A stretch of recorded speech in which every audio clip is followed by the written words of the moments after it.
They're yours. Hit that one more time. I am the number one determinant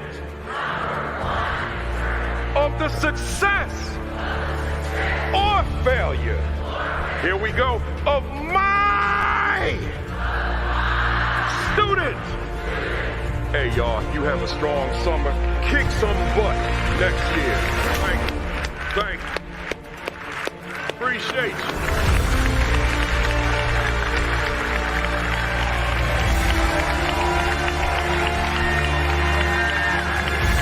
That's the mindset. That's the attitude. Love you guys.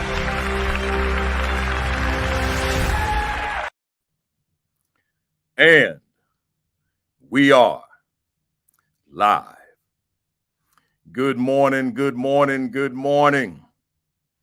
Welcome to week 130 of the virtual AP Leadership Academy.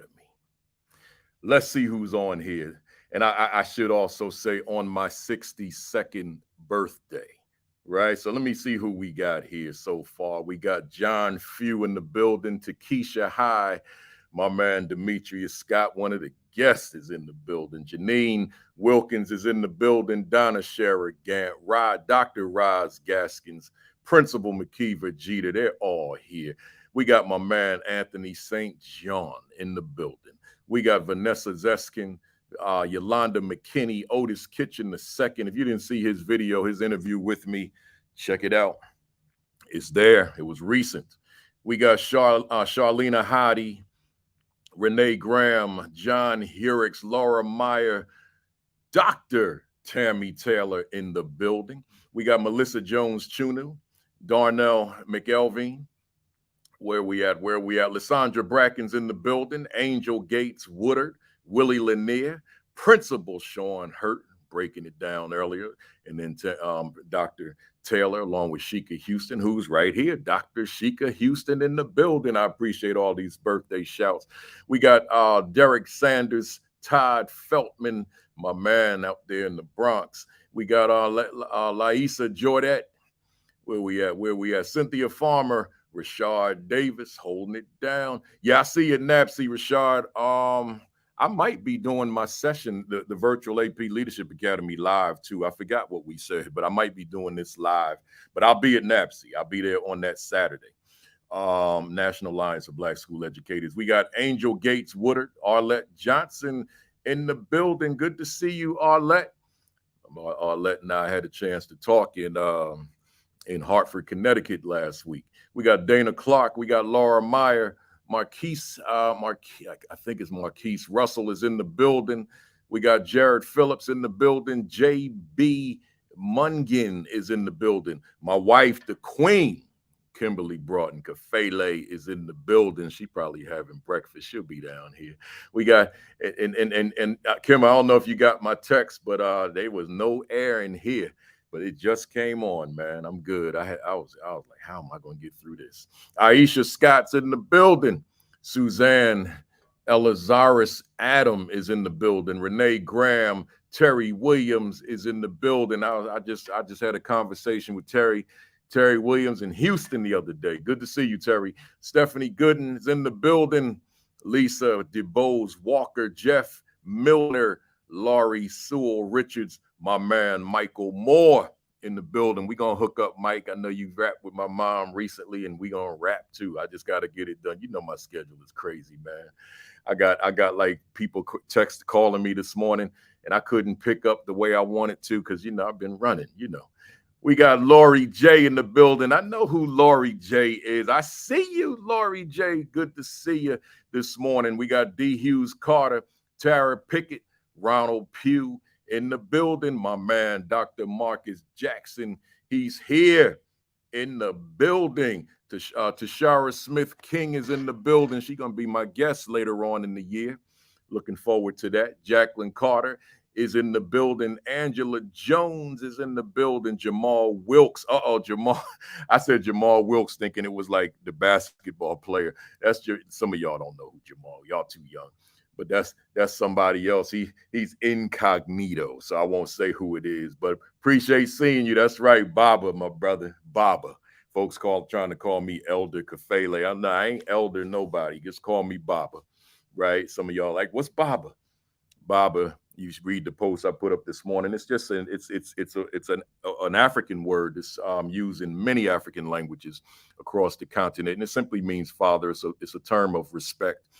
And you know, a lot of times when some people younger than their 60s, but in their 60s, you know, it's just a term of respect. You call a person Baba and their last name, because I ain't no elder, right? Not yet. I got more work to do. It's just about that time. I see it, man. You know, so let's get rocking. I don't have no hotel issues because I'm not like in a room where I'm next to guest rooms. I'm in a board room, as you can see. So I'm getting ready to get loud. Let me say to everybody, good morning. Greetings. Welcome to week 130 of the virtual AP Leadership Academy. And I don't know about you, but I think I know. I mean, you tuned in on my birthday, man. I'm out here. I hope the reception is good. The video, the audio, the lighting, the connection, everything. I hope it's good, but I still want you to know how I feel. Now, I particularly feel good on my birthday, man. 62 orbits around the sun. So just if you didn't know, now you know I'm on fire. That's how I'm feeling, man. That's how I'm feeling. It's a good day. What's the temperature out here? It's 85 degrees, but it rains every day, thunderstorms in the late afternoon, but that's all right, man. I'm still out here celebrating the birthday. So with that, somebody out there, I don't know, maybe you had a week that was challenging this week. Maybe it was overwhelming. Maybe things didn't go the way you wanted to go, but let me holler at you. Despite all that, despite those challenges, despite those obstacles, despite those pressures, despite those demands, you cannot allow things, situations, circumstances, people to douse or extinguish your fire. So for that reason, I'm telling you again, I don't care what's happening out there, I'm on fire. Woo! Yeah, man.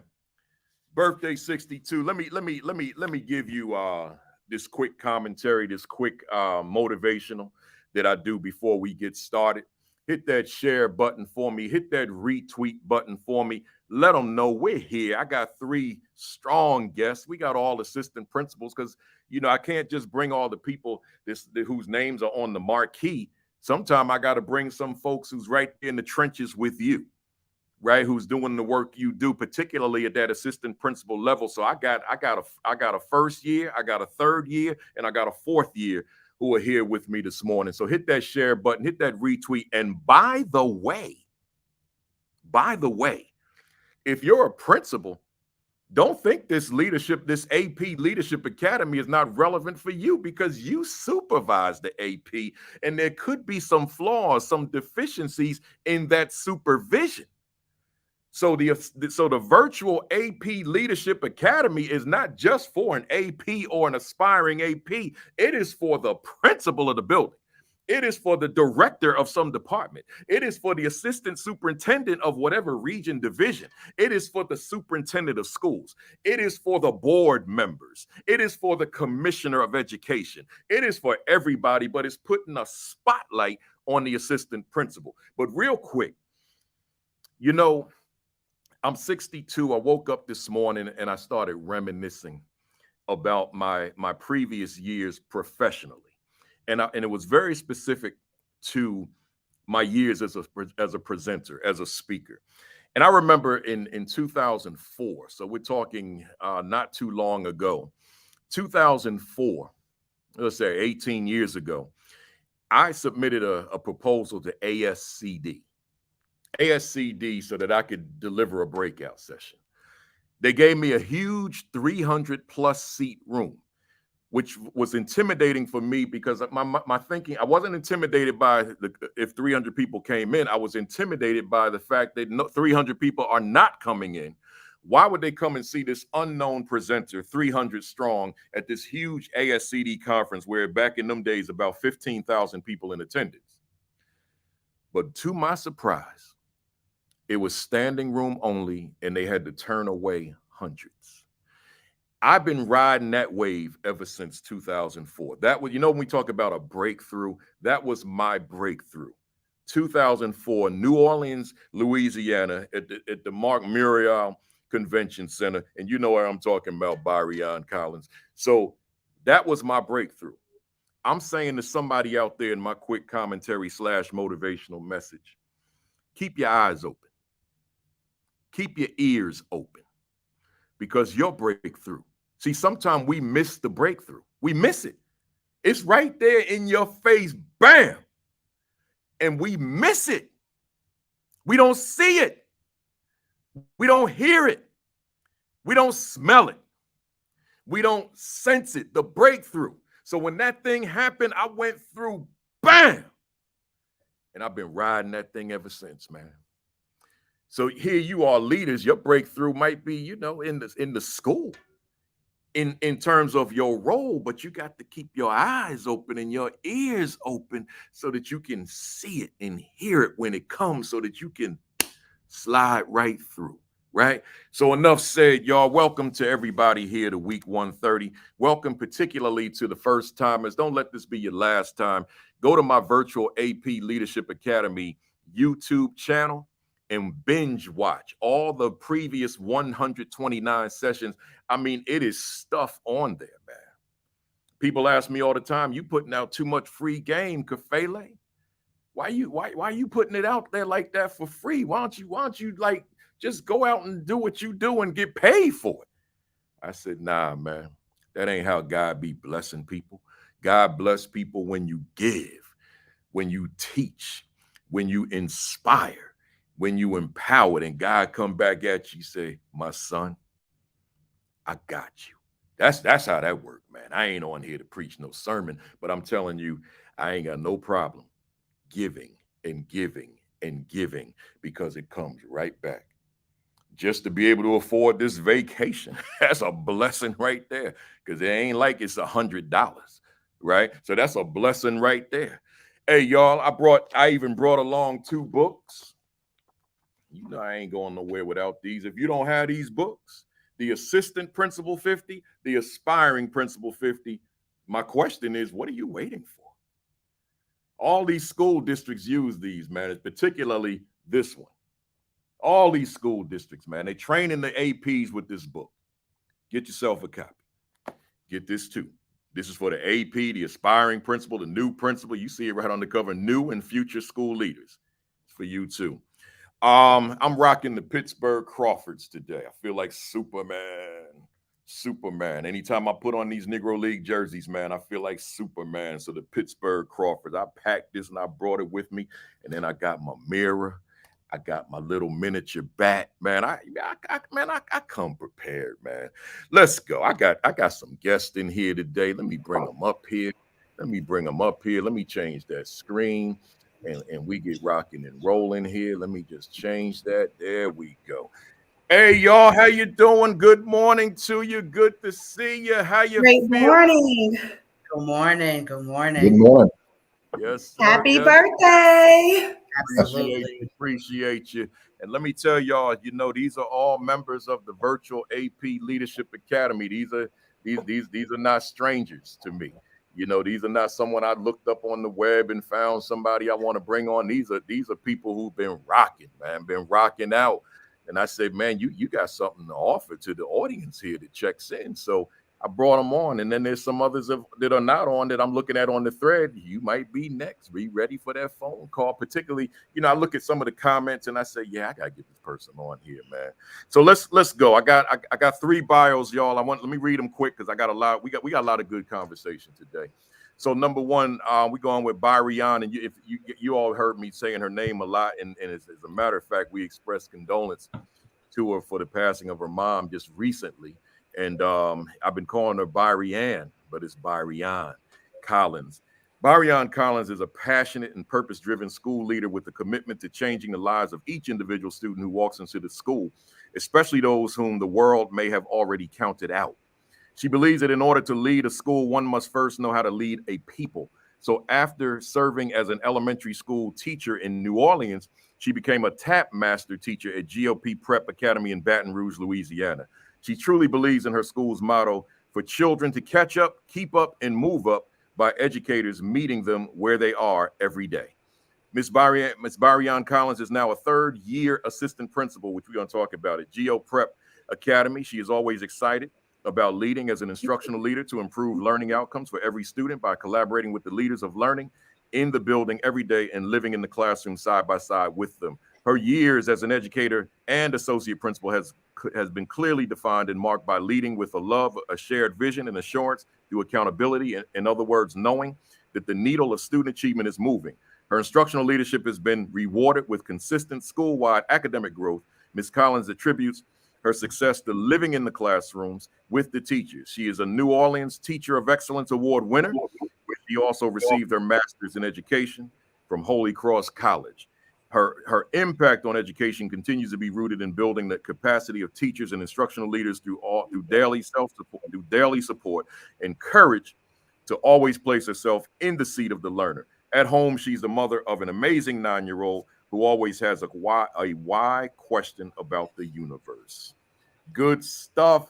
My next guest, these two are a little bit shorter, and then we're going to get to these questions. I got DaKisha Payne Williams, is a native New Yorker and proud graduate of both Winston-Salem State University and High Point University. Over the past 20 plus years, she's worked in North Carolina Piedmont Triad region as a K-7 classroom teacher and a post-secondary instructor at the community college level. Currently, DaKisha is a high school administrator at a public charter school overseeing grades 9 to 12. She considers herself a multi-talented, multi-skilled intellect with a passion centered on improving human relations, hence why school culture and climate are part of her top school foci, along with classroom and behavioral management. DaKisha has 3 adult children and a grandson and follows the personal motto, love, inspire, fulfill, embrace. Her 4 pillars for maintaining a resilient life, that was the acronym LIFE. And then finally, Demetrius Scott is originally from Anniston, Alabama. Every time I see that word Anniston, it takes me back to the 60s with the Greyhound bus and all that kind of thing. But I won't get into that while I'm reading your bio, right? But as soon as I read it the other day, man, it just took me to that place. But it's originally from Anniston, Alabama. In 2006, he graduated from Walter H. Wellborn High School as the valedictorian. Then he completed his bachelor's degree in music education in 2011. A master's degree in music education. No, I skipped something. Let's go back. He completed his bachelor's degree in music education from Jacksonville State University, summa cum laude. He said, man, you messed that up. Yeah, I got it right now. Summa cum laude, special honors in music, 2011. He said, now get this right, man, get this right. A master's degree in music education from Auburn University in 2015 and a master's degree in instructional leadership from the University of West Alabama in 2017, and an education specialist degree in instructional leadership from the University of West Alabama in 2020. Currently, he's a doctoral candidate, EDD, for the Doctor of Education degree in Educational and Organizational Leadership from Samford University. Prior to serving in his current capacity in his 4th year as the assistant principal at Moody High School in Moody, Alabama, he taught in the classroom for 4 years as the director of bands at Red Level High School and 2 years as the director of bands at the Demopolis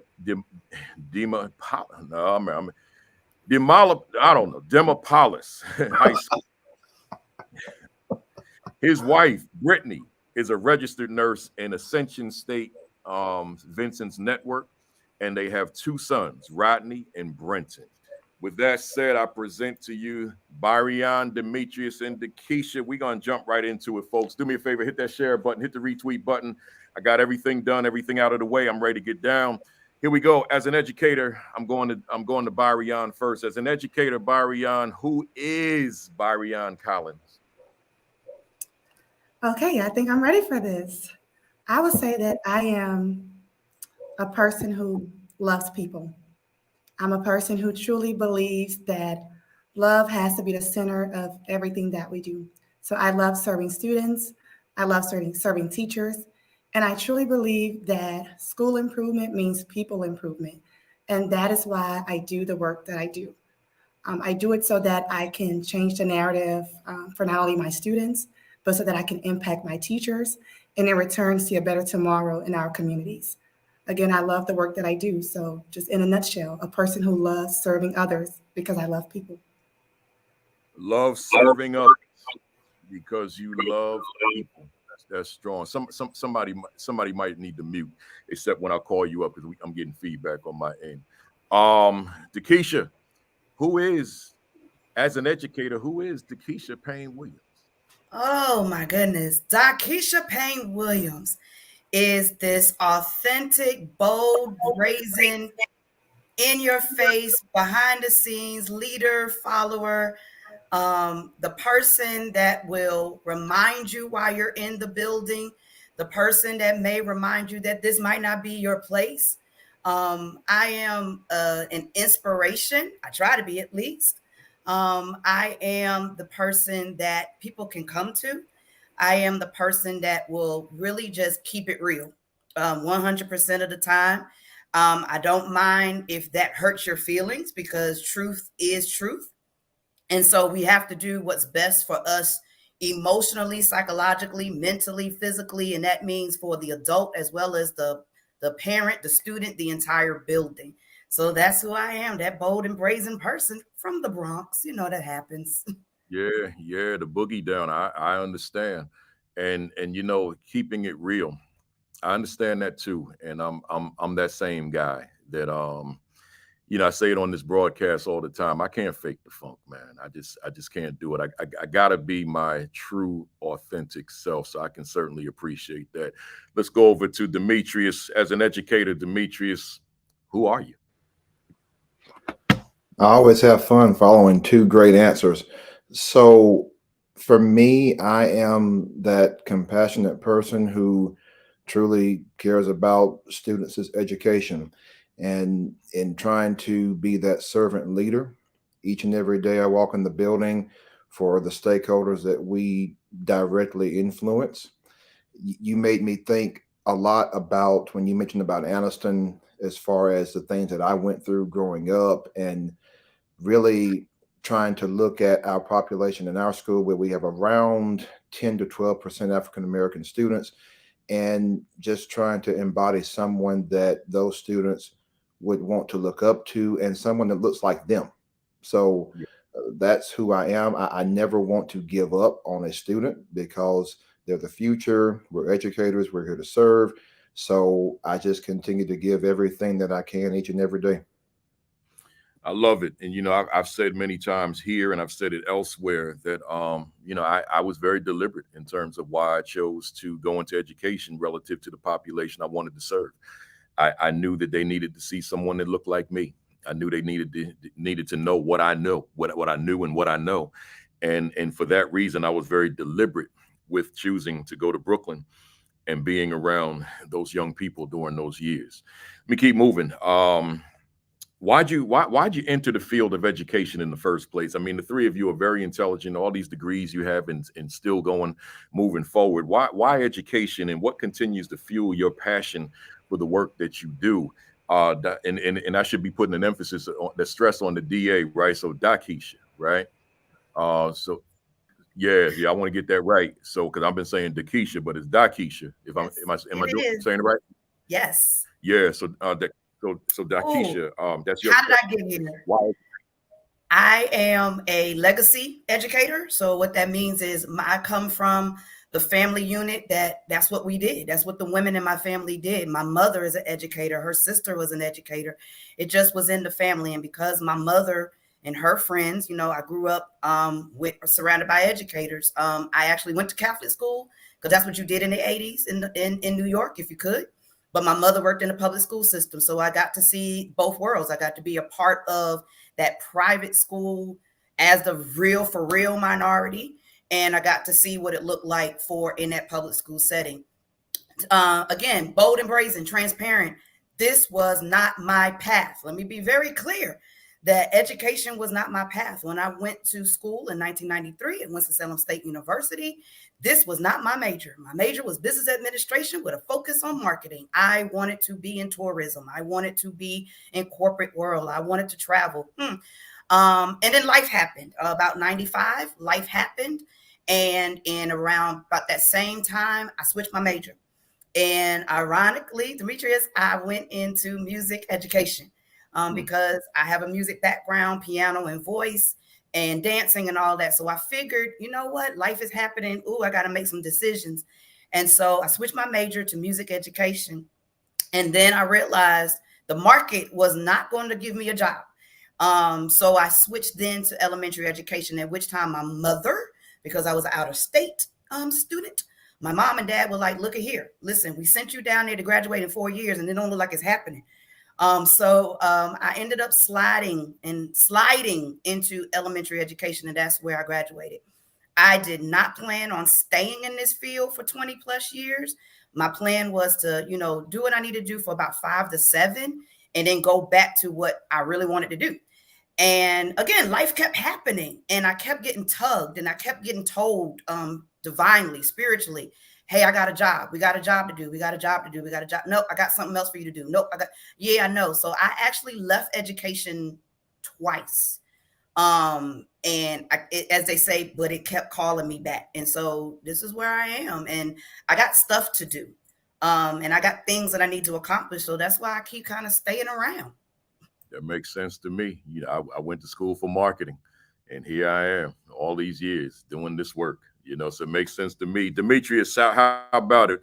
Why'd you enter the field of education, and what continues to fuel your passion for this work?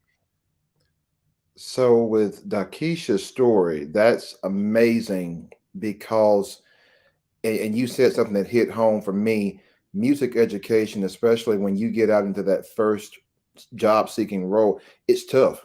It is hard to get your foot in the door. So that touched me there. So for me, kind of like Principal Kafele, you and DaKisha, I started when I graduated from Welborn. I had so many people telling me, you are just too smart to go into something that doesn't pay. You've got to go be a doctor. You've got to go be a lawyer. That's what we're focused on. One of my best memories, one of my former professors from Jackson State University, Dr. Murtis Collins, I never forget it. She said, I'm not going to stop until you go to Harvard or Princeton or Yale. So I ended up going into what I thought was my lifelong dream of being a business major. And I did that for about 2 weeks. And then after that, one day I was going to my car and I heard the Jacksonville State University Marching Southerners rehearse. It's one of the biggest bands in the country. They march about 500 students.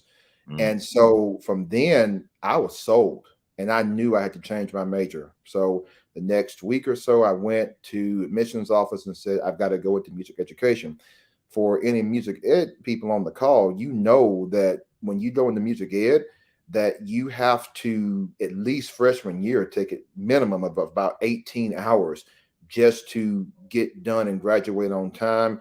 And it's a lot on your plate. But the experiences that I had when I knew I heard those students rehearsing and got to march with them, I knew I was on the right path.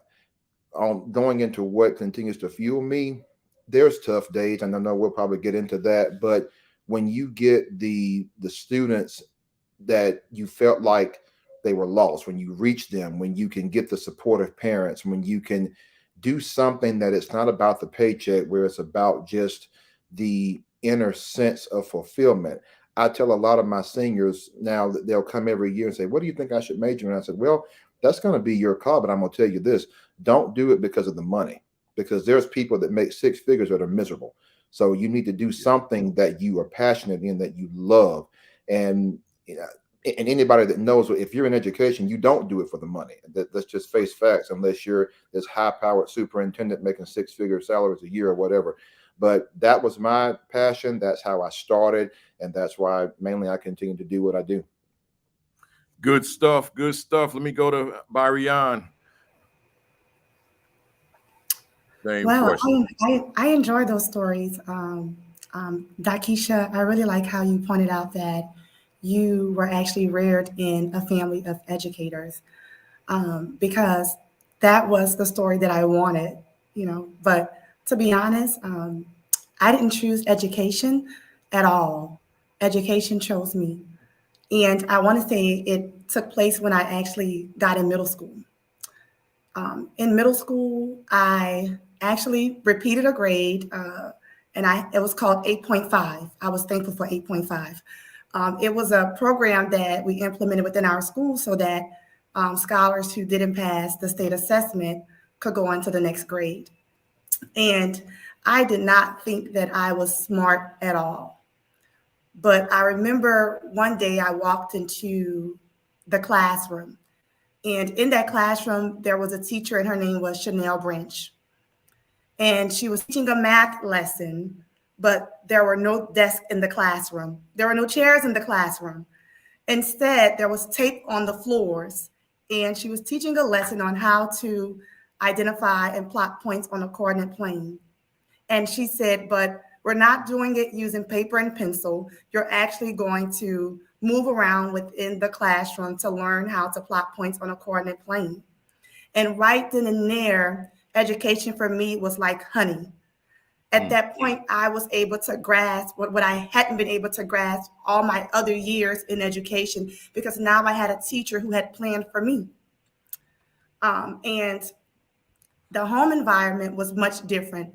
No, I didn't have a family of educators, but I came from a family of strong women, strong men. I did come from a life of poverty, one that was stricken with crime and violence. But it was when I walked into those doors that I knew that something was changing within me. That was for me something that I had to hold on to. And I had to be like the woman at the well. I had to go run with this story to tell other people what education can do for one's life, because it was done through me. And I could bear witness now and truly say that education is the key to our students getting out of poverty. It's the key to changing their identities. It's the key to changing the narratives that's been told about them. And it really takes a teacher. So my role in education, what fuels my fire, is what allowed me to be here today. And that's a quality teacher delivering high quality instruction in the classroom so that every scholar can live their wildest dreams. It is my belief that that is what Maya Angelou meant when she said that I am the dream and the hope of the slave. She meant that not in a sentimental format, but in a way where we have high expectations, where we can achieve greatness if we just have expert leaders that are diligent to seek out learning and to be the change that we want to see. That's what that one educator did for me. And that is what I want to do for the leaders and the teachers that I have the privilege of serving every day. I love what you just said, all three of you, and Byrian. Let's stay together for a minute. Now, let me say this to the audience. I want y'all to hang with me for however long we're gonna be on here, but I got a lot of questions. So you know, I'm gonna encourage them to shorten them a little bit, because I got so much I want to cover that I think is gonna resonate with everybody. But I can't leave this question yet, Byrian, because I want to hear your thoughts. I believe what you believe, that education is key, right? I believe that with every fiber of my being, that education is key.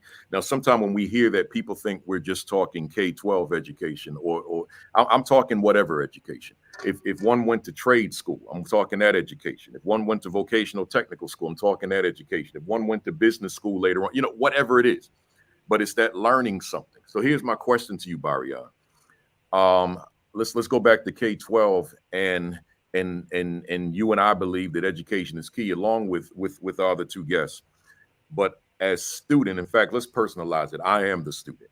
So I'm in a classroom with a teacher that doesn't have the competence that is necessary to make education key for me. This teacher can't connect with me for whatever the reason. I'm not beating up on the teachers this morning. I'm just saying we ain't doing this. We're doing this. We're missing each other. How do we make my experience key, Byrian, if I'm in that under those circumstances?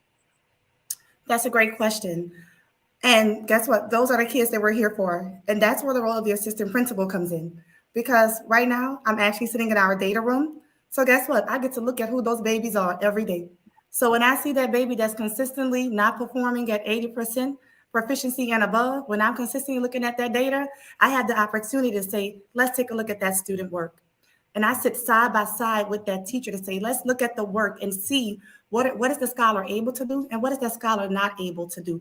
And now let me show you how to reach that scholar and what sound instruction for that particular scholar would look and sound like. And then I don't leave it there. To make sure that that scholar moves, now I'm going to come into the classroom with you. And that's where we really start to improve instruction. And as leaders of learning, by me being in the classroom with that teacher, the teacher is able to not only deliver that instruction, but she has me side by side with him or her coaching them to actually move that scholar. And then we come back to the data, relook at the student work, and that's where the celebration happens. That's where the teachers able to grow. The teacher's able to see their impact on the scholar. And now that scholar feels like they're in the classroom where they have a teacher who can not only teach them instructionally, but now she knows how to teach them. And again, that's really the work that we do as educators. We're not just here for the masses of the scholars that are performing well. We're here for those individual scholars. We're here for those subgroups. And it really happens by really zoning in on who those scholars are, looking at their data, going into the classroom, seeing how they're learning, and coming back to analyze their student work so that we can know that by the end of the year, we've moved that scholar. Wow. I just want to zero in real quick. You said you're in the data room. So I knew we knew you're in the building, obviously, but you're in the data room. And just in terms of the platform, me staying true to it always. Hey, somebody out there that's watching this morning on my 62nd birthday here in Montego Bay, Jamaica, somebody that's sitting here watching right now. Byrian made reference to the data room and thereby the data. And what is the data screaming out to us relative to the question that I just asked? And then how do we respond? How do we react to what the data is saying? Hey, somebody, is data a part of your repertoire? Because if it's not, then there's a gaping hole in your leadership. Data has got to be a part of your repertoire, a significant part of your repertoire as leader. Let me keep going. You got my adrenaline pumping. DaKisha, let's go. It's only been a few short months since you've been at it as an assistant principal. We were together in North Carolina when you were just kind of wrapping up the program, and now here a few short months later, you in it, man. We colleagues, right? You in it as leader. So I got a two-parter for you. Is where you are right now, is it all you expected for it to be? So absolutely not. So yeah, I am in my second year. So I am now in the, oh, wow. So this is what this is. Oh, so this is what it means. So let me just backtrack just very quickly. I know you want us to give us like kind of short answers, but I got to kind of give this background. I left district. I was 20 years in district. My brain was district. My training was district. It was all district. And then I took a leap of faith and I went to a charter school. And so I was really, my brain is still district. And then on top of that, my brain is still teacher. So I am still teacher district. And so a lot of my responses, a lot of my interactions was from a teacher district brain. So the biggest thing is the transition. The biggest thing is understanding. So I'm in dual transition. Not only did I have to transition out of teacher brain into leadership, school leadership brain, I also had to retrain my brain. Well, not really retrain, but kind of get away out of my district brain because the charter is offering me different flexibility, less bureaucracy, abilities to do some things that even in training, I was told that I probably wasn't going to be able to do.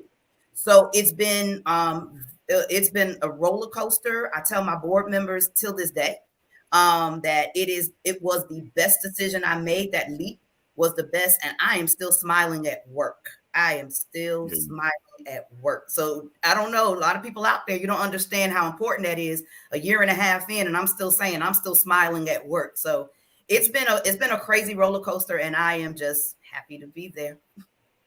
Don't lose that smile, because it's such a critical part of the leadership as well. And I had to learn that over time. So in that part B, I have for you, what have you encountered as a new AP that you hadn't even anticipated? Give us an example.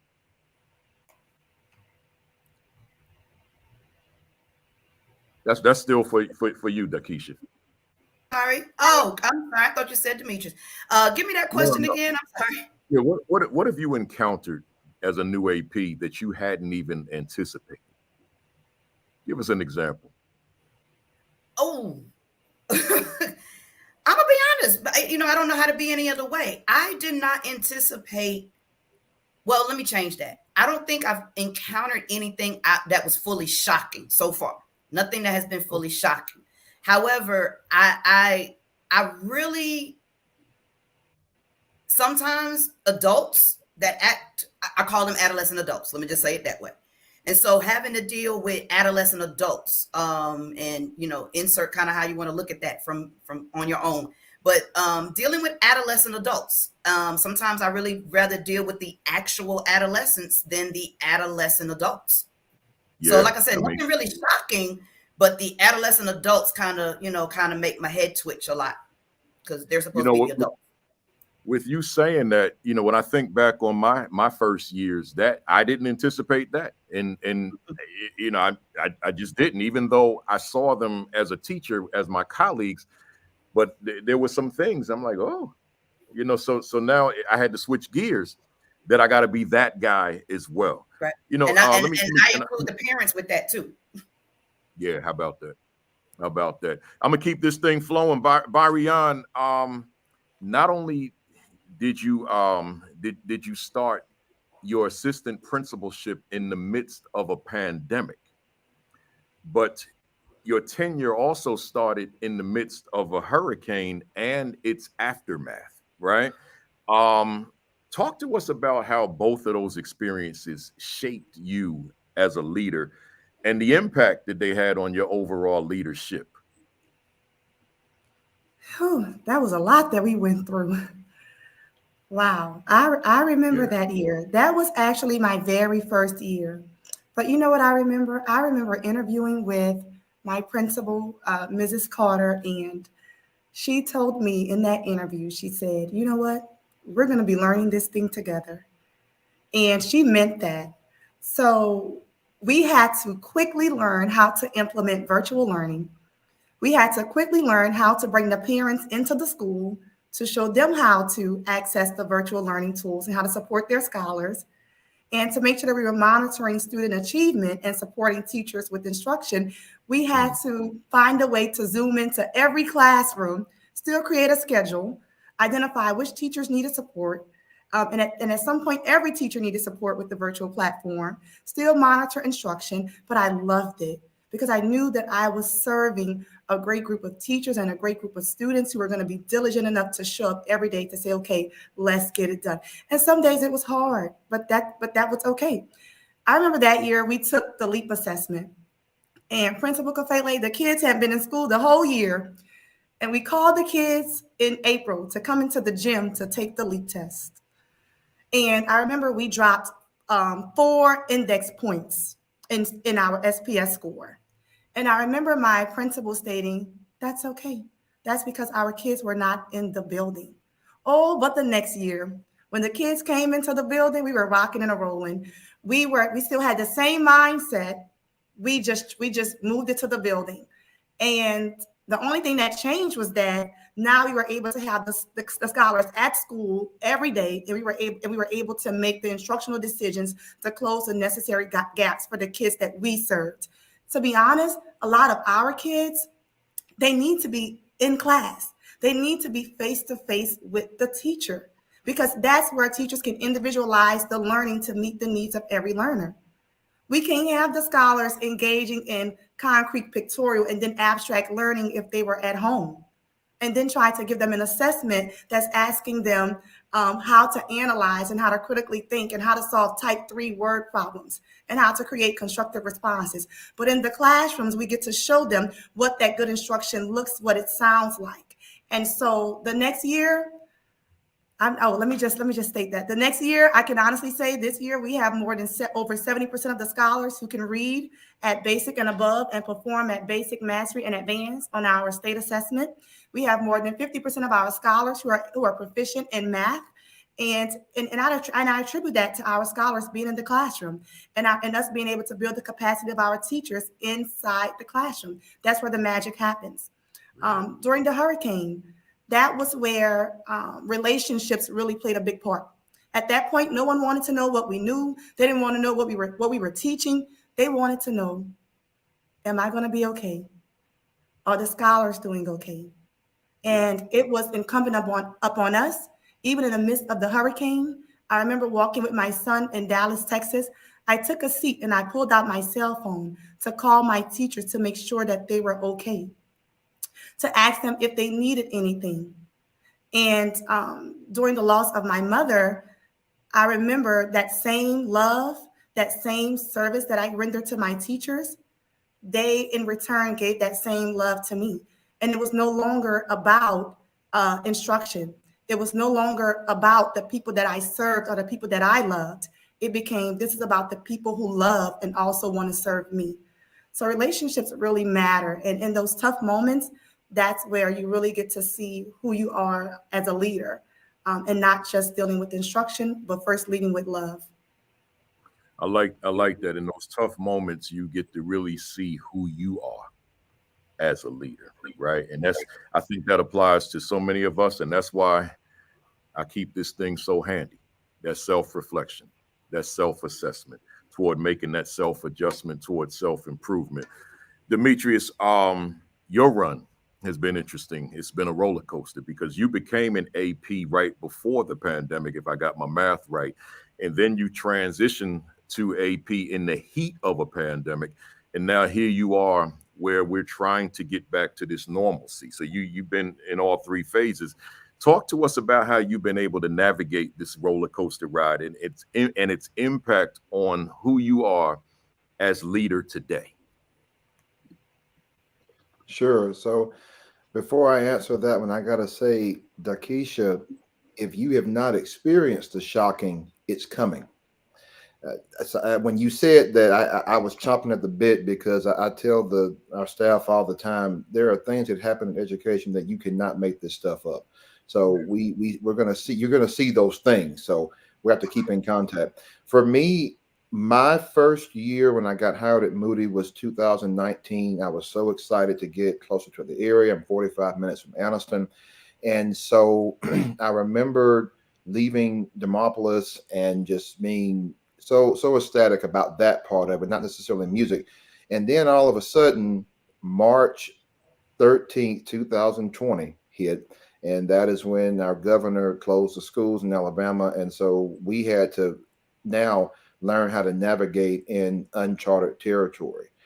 I think for me, one of the biggest things that I learned throughout all the phases of this being my fourth year is I learned how to just see where my limits were, not only as a leader, but also as a person, having to navigate the virtual, having to navigate the people that were upset and complaining and calling and wanting to know this and that. And so having to learn how to manage that stress, which I still have an issue with at times, but that's something that is for the course. But really, I was tested thoroughly between my leadership skills, and because one thing that I've also learned is there are things that happen not only with COVID, but in general, that they didn't teach a class on it. That was not on the praxis exam, which is what we do here. So you're going to have to actually know how to get into a tough spot and to just lead, to figure out the pros and the cons, make your list of whatever you need to do to get through it and continue to keep pushing forward. But it was an experience for sure, dealing with COVID and going into that territory that we were not familiar with. You know, I'm gonna stay with you, Demetrius. on this next one. You have several years background as a director of bands. In fact, it's 6 years. And as I read that, as I learned that about you, in my way of thinking, and this is me, I saw that as being an asset to your leadership. You know, when I think about the teaching, the leading, the arranging, the directing, the organization, the coordination that's entailed in being a director of bands. So I want you to talk to us about how your past position as director of bands possibly, and I mean, with the way you shake your head, I probably can eliminate the word possibly, impacts your leadership today as an assistant principal. That is a great question. So when I interviewed at Moody, and I did a few other assistant principal interviews, I referenced the Jacksonville State University Marching Southerners. And I did not know at the time of my interview that the person's whose name is on the building at JSU, David L. Walters, that the principal at Moody High School, my principal, Dr. Chris Walters, Dr. Walters is Dr. David Walters' grandson. So that was something that was just so good and cool to learn. For me, during that interview, I talked about how being a band director, director of bands, is really like being an administrator in itself. It's like you're running a small school.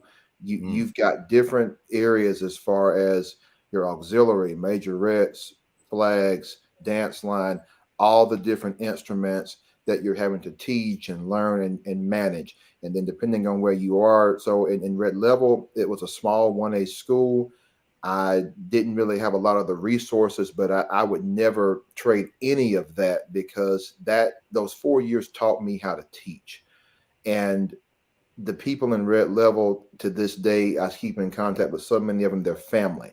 And I'm grateful. I thank God for going through that experience.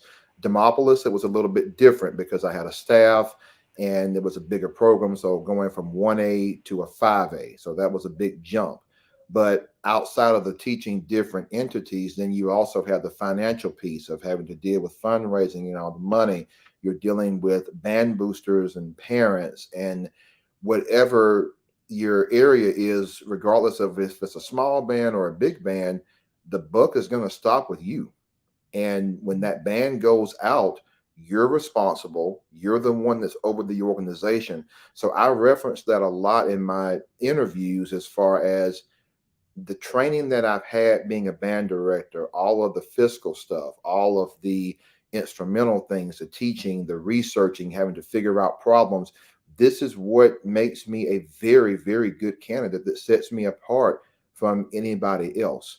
And so I don't think that I would have been prepared for the role of assistant principal had I not gone through those experiences that I did in Red Level and Demopolis. So, again, that really set the tone for me going ahead to where I am now. I love it. I want to ask a follow-up question along the same lines, but a different kind of question. And let me set it up this way. As the three of you know, and everybody else on this call know, our lived experiences, our experiential backgrounds inform, impact who we are today, right? Whether it be on the personal side, the professional side. So I think about, just to give you this one example, I think about how I stumbled, and when I say stumbled, as I always say, I mean stumbled onto African American history. It was no course, there was no intentionality, just stumbled on it. But that stumbling on African American history is what made me the man and the educator that I became. And had I not stumbled on it, I don't even think I would have become an educator, let alone the type of educator I became when we talk about being culturally relevant and all that kind of thing. So with that said, I want you, this is a different kind of question, but I said, let me give it to you anyway. Talk to us about how, and I'm asking you this in the context of you having that background in music as the band director. Talk to us about how we might help a teacher to dig deeper into their own lived experiences toward them becoming that much more effective as those experiences help them to grow that I may be detached from. I may not even think about them. How might you as a leader help that teacher to dig deeper into who you are? So for me, I think about, as you were asking that question, and this is my example from band, dealing with students that try out for All-State, for example, and the music and the criteria is a lot more challenging than what we would do in the classroom. And so a lot of times, in referencing that teacher you're talking about, and with the students that are trying to better themselves and become better on their instrument, the number one thing that you get is, I don't know if I can. I can't do this. I don't think that this is possible.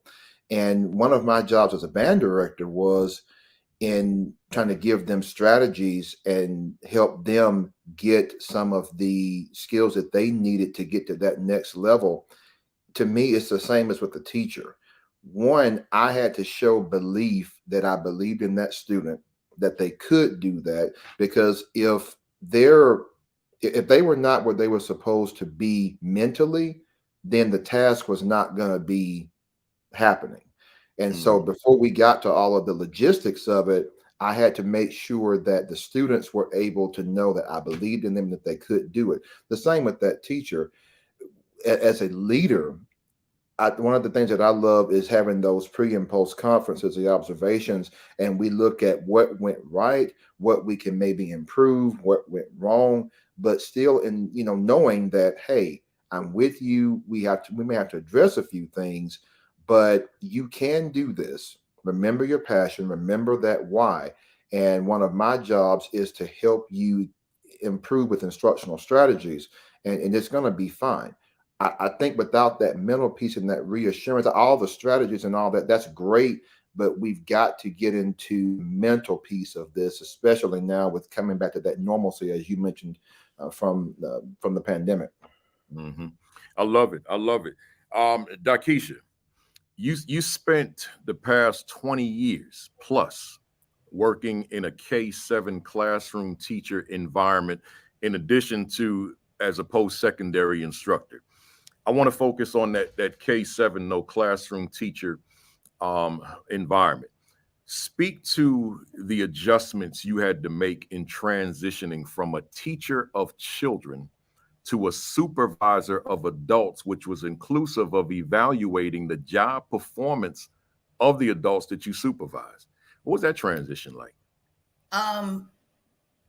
It has been challenging. And what I mean by that is, again, as a novice school administrator, I am still learning how to do that effectively.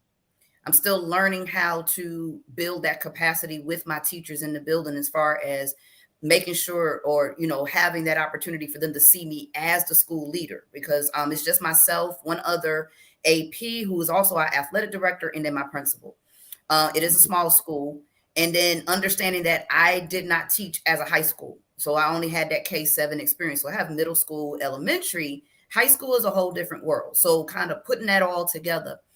The challenge with it has been really, honestly, going into the classrooms. We do a lot of just in the classrooms, informal. I'm just sitting here so that when we do the formal observations on all that kind of stuff, it feels natural for administrators to be in that room. So we're always walking the building either individually or as a team, so that the teachers and the students are getting used to us doing that, so that when we do have to do those evaluations and those observations, it doesn't feel awkward. Yeah. But my challenge still is when I go in the room, being focused. So I have to have a reason for when I go into those rooms. So I have to literally tell myself, okay, today you will focus on instruction of the teacher, or today you may be go in as a student. Like, you're not observing the teacher, go in with a student lens, sit with a student and just see, hey, what are we doing? So what, did you understand that? Kind of seeing it from a different view.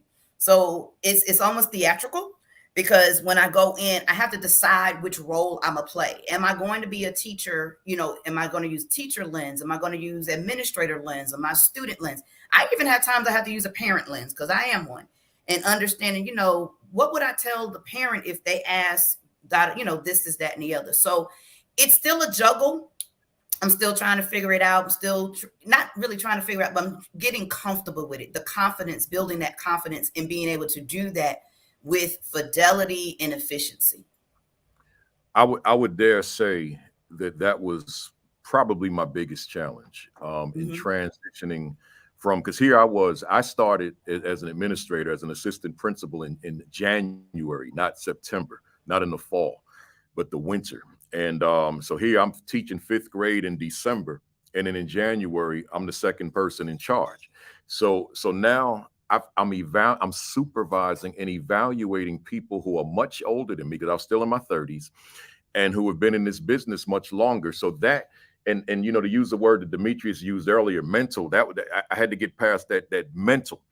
And as I got past that and reminded myself regularly that I do know something about teaching and learning, it helped me, to use your word now, to develop a level of comfort in being this supervisor of adults, which is inclusive of evaluating their performance. So I may throw that question rhetorically, just as the audience before I have a part 2 for you, DaKisha. But to the audience, I want you to just think about those of you who may be newer or aspiring, about your own transition from being in that classroom, you in charge, it's you and your students, to now you're telling the teacher what your thoughts are about the instruction that you observed, right? And what's the level of comfort there that you have? And of course, you've got to develop that comfort so that you can be that person, because you are that instructional leader. But in a real world, it's a transition, right? So my second part, DaKisha, is what do you, given everything that you just said, what are you doing to ensure that you are continually growing in that area, that you become that evaluator, that supervisor, that instructional leader that you've always envisioned that you will become? Main thing, I ask people questions. What do you need from me? What do you want from me? I give that feedback of how can I help? One of my favorite questions or statements that I say to teachers, sorors, anyone that I'm working with is, how can I help you? Or what do you need from me? Because I can assume all day long. I can assume based on my lens, but it would be different from their viewpoint. So a lot of times I'm always asking, what do you need? How can I help? And in terms of utilizing my own principal, who has extensive experience as an administrator, he's like 14 years in at both district and within district and charter. I'm asking him, hey, I'm confident, I'm good, but let me ask you this. What's the way to do this? And sometimes he'll say, you're fine.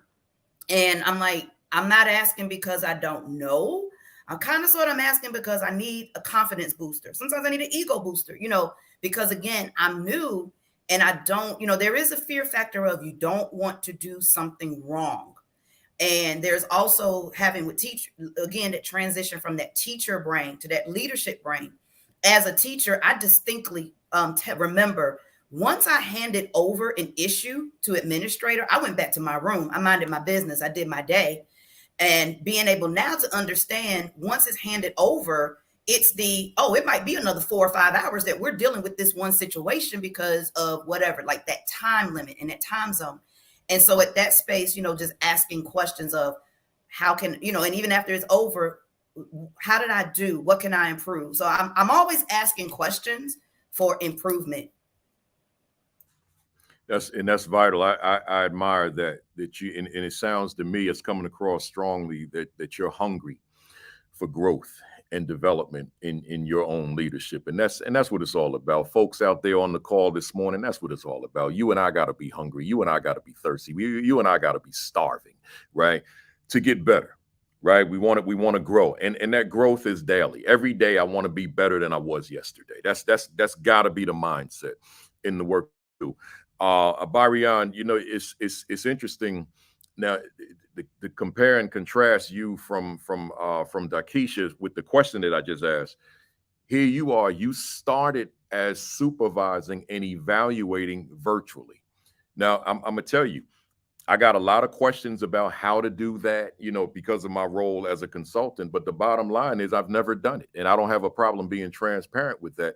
No one had ever done it until now, except there is this virtual school that I worked with not too long ago that was virtual before the pandemic.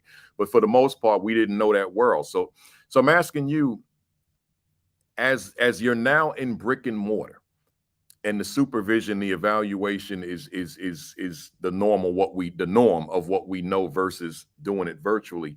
Talk to us about your transition from evaluating virtually to evaluating back in the building. What was that transition like for you? I would say the protocol was the same. It was difficult, I would say more so for teachers, because it always started off with planning. So we would actually host Zoom calls with the teacher. The teacher would scan in their lessons. Again, that's difficult, but they would. It was the leaders who would review the lesson. So we would actually walk through the lesson so that we would be able to identify areas where scholars may struggle, areas where the teacher may need support. And then we would actually host a support Zoom with that teacher to walk us through that lesson and to just be a thought partner for that teacher.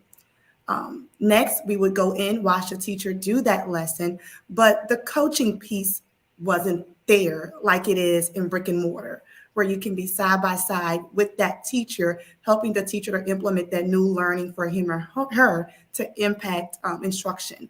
That piece was not there. So to be back in the building, the transition was a breath of fresh air for us, because it was like, okay, yeah, we're back to normal.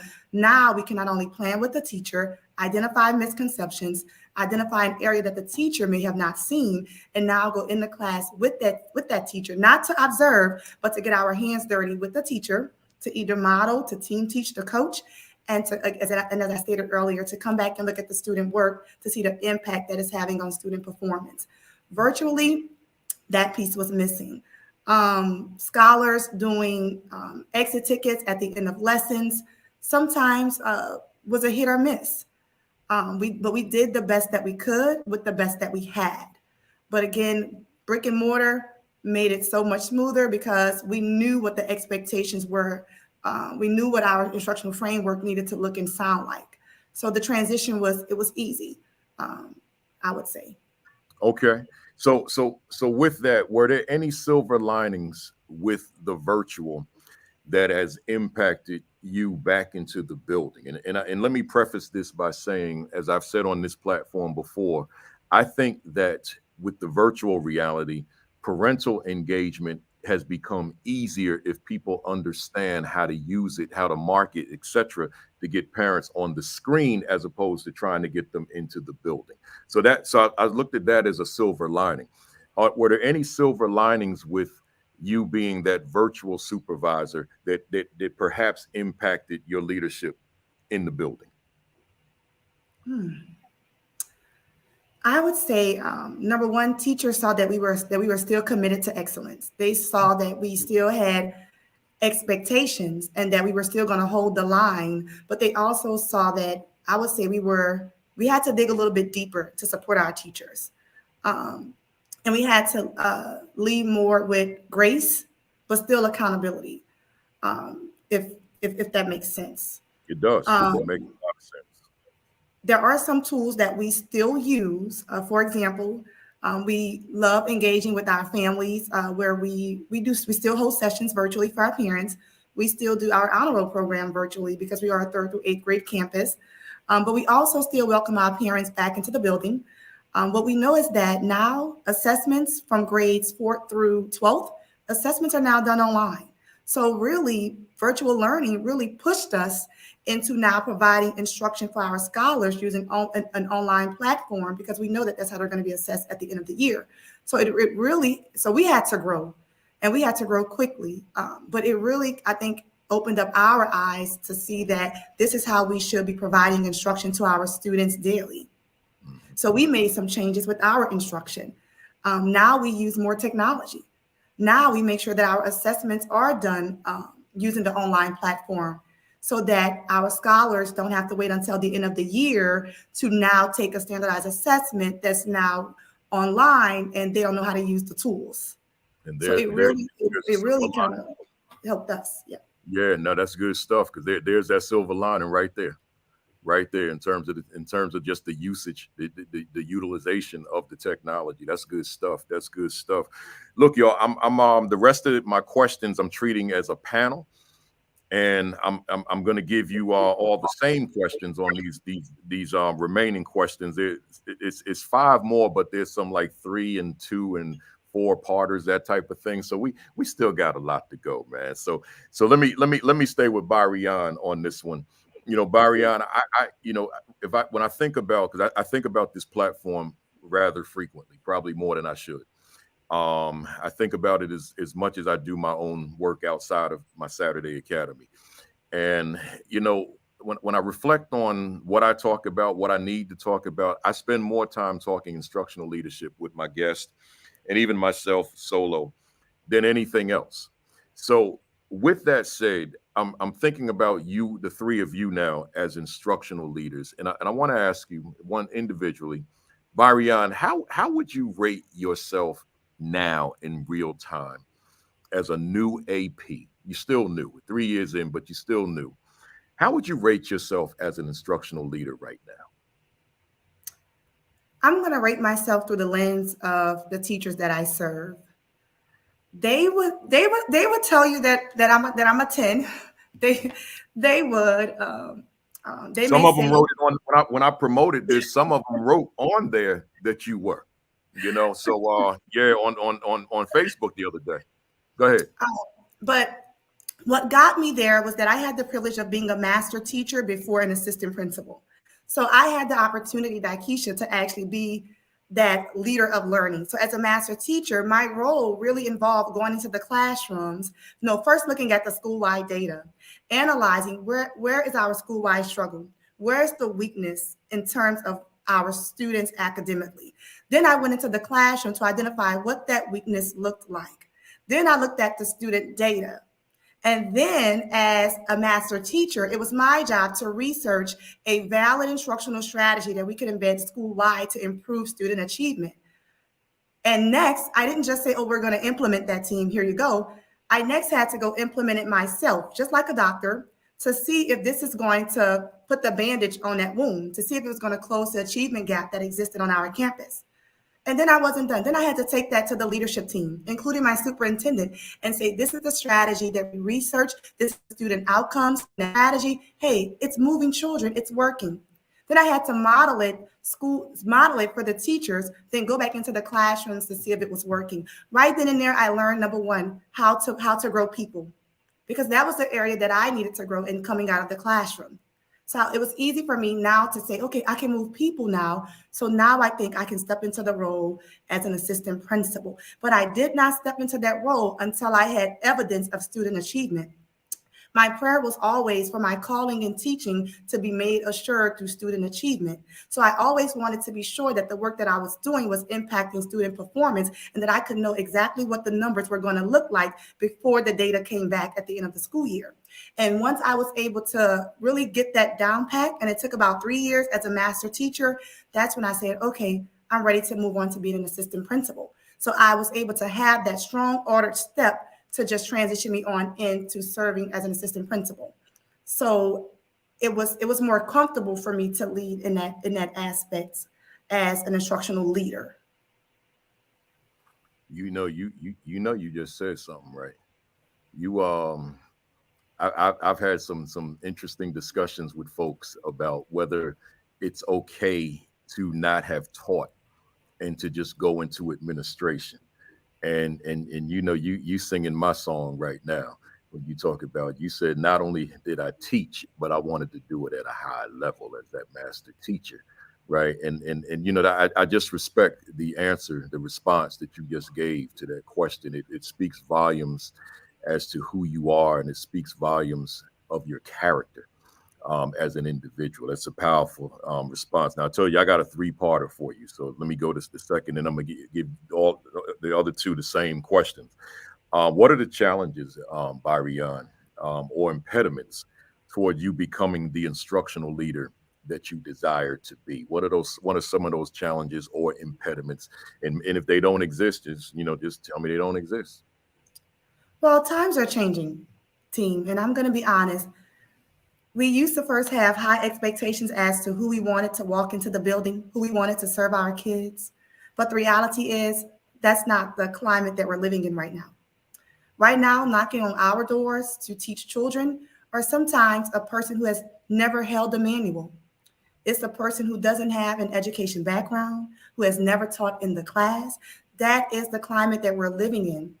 And so over the summer, my principal and my superintendent gave me the opportunity, trusted me with the opportunity to do the hiring for most of our new staff.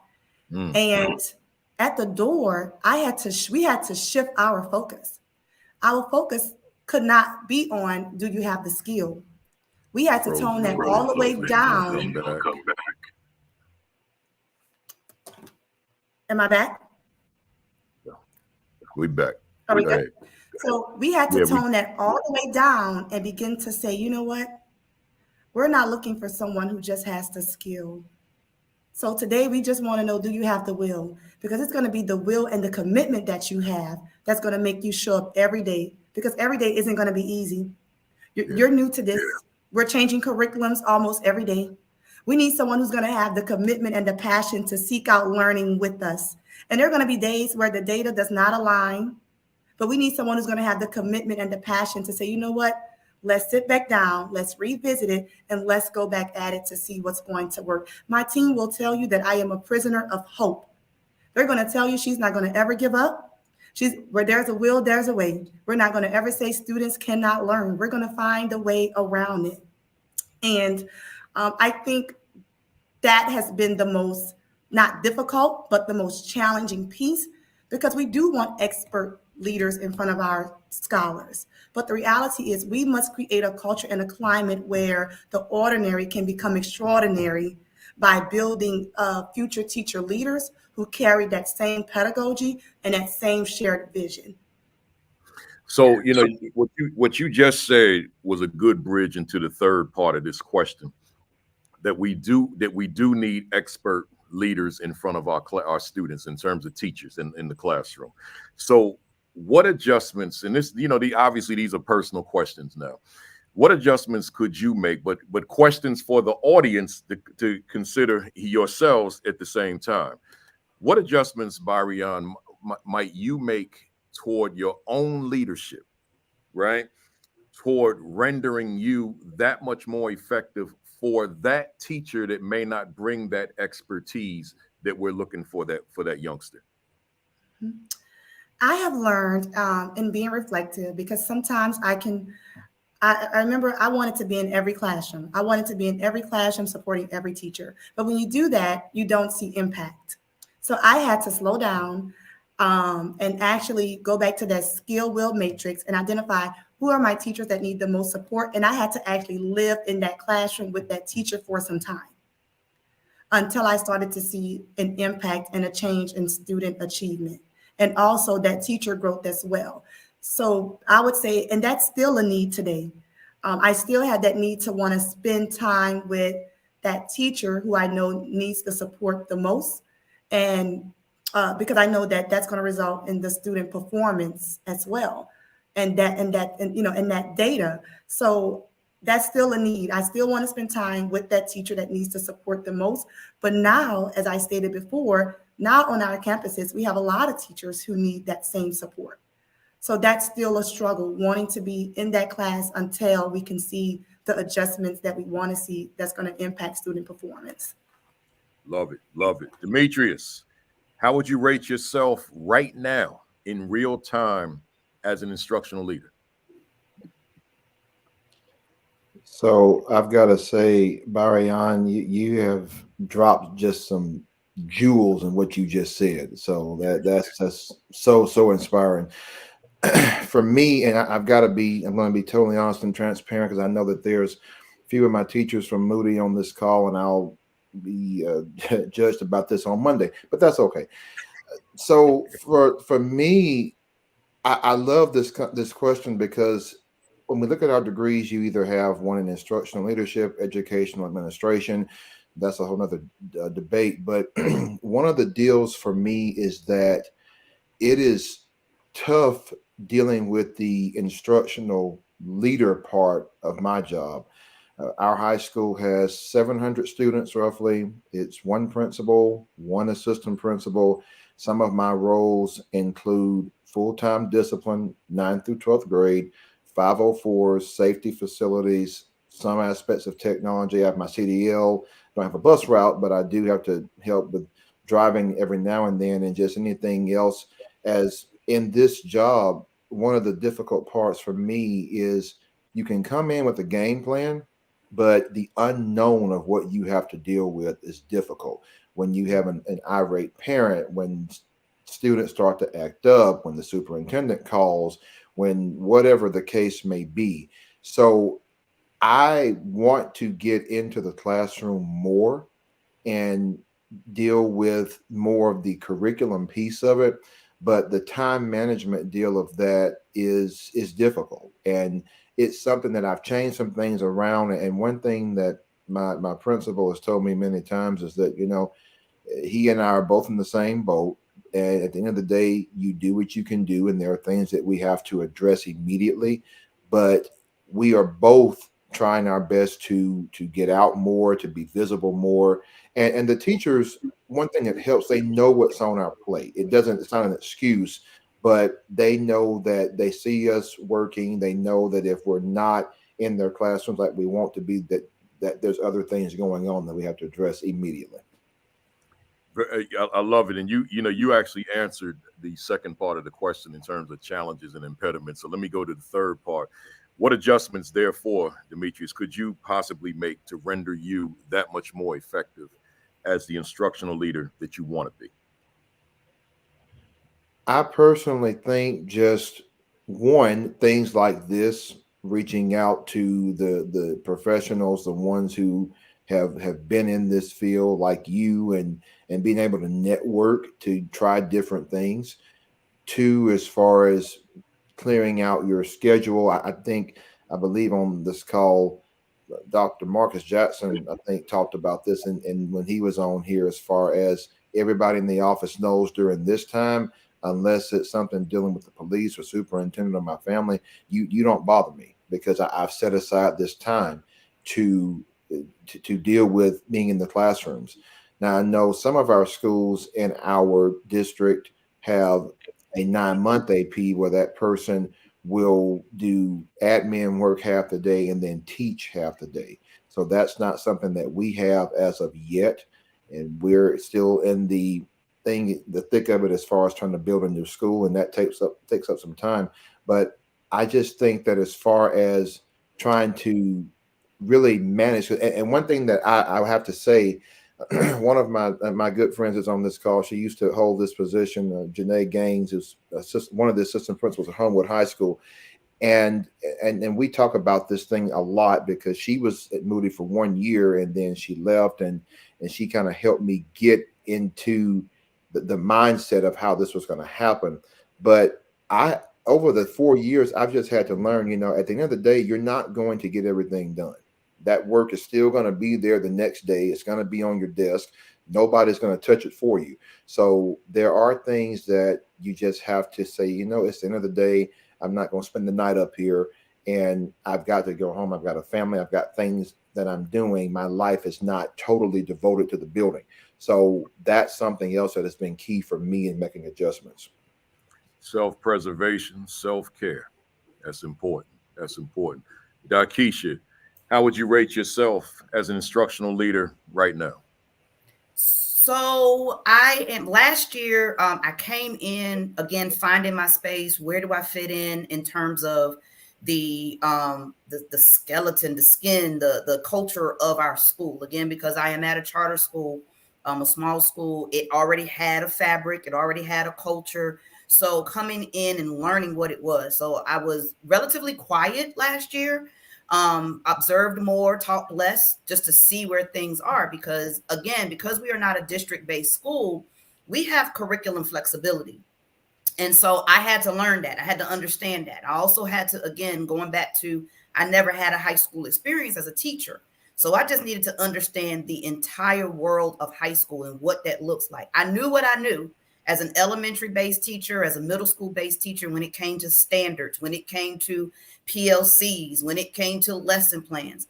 And so in walking in a building where it was, well, we're working on some things, we're transitioning some things, I needed to figure out, where do I fit in terms of, before I say anything or, render, any hard opinions, I needed to see where I could rest. And I don't mean rest as in sleep. I just needed to see where I could sit comfortably with confidence to bring in something to the whole plan. And so this year I made a more cognitive decision to work closer with our curriculum person, in just understanding, what are we doing with this, in terms of like PLCs. I know what PLC is supposed to look like. I know what they should feel like. I know what we should be doing in them. We have a different idea of what they look like at my school. So I had to like step back and be comfortable, or at least accept it and figure out, well, how do I work with that? What can I contribute? If that's the way we're going to do it, how can I still bring in my expertise, my, what I know when it comes to instruction, when it comes to it. The biggest thing has really been just looking at my teachers from the relationship piece. You had asked something very earlier about that whole, what does that do for the child that's sitting in a room and they're not, it's not happening. You got to ask teachers, that whole, the why, hey, why are you really here? Do you remember what it was like to have this type of teacher? Are you that teacher?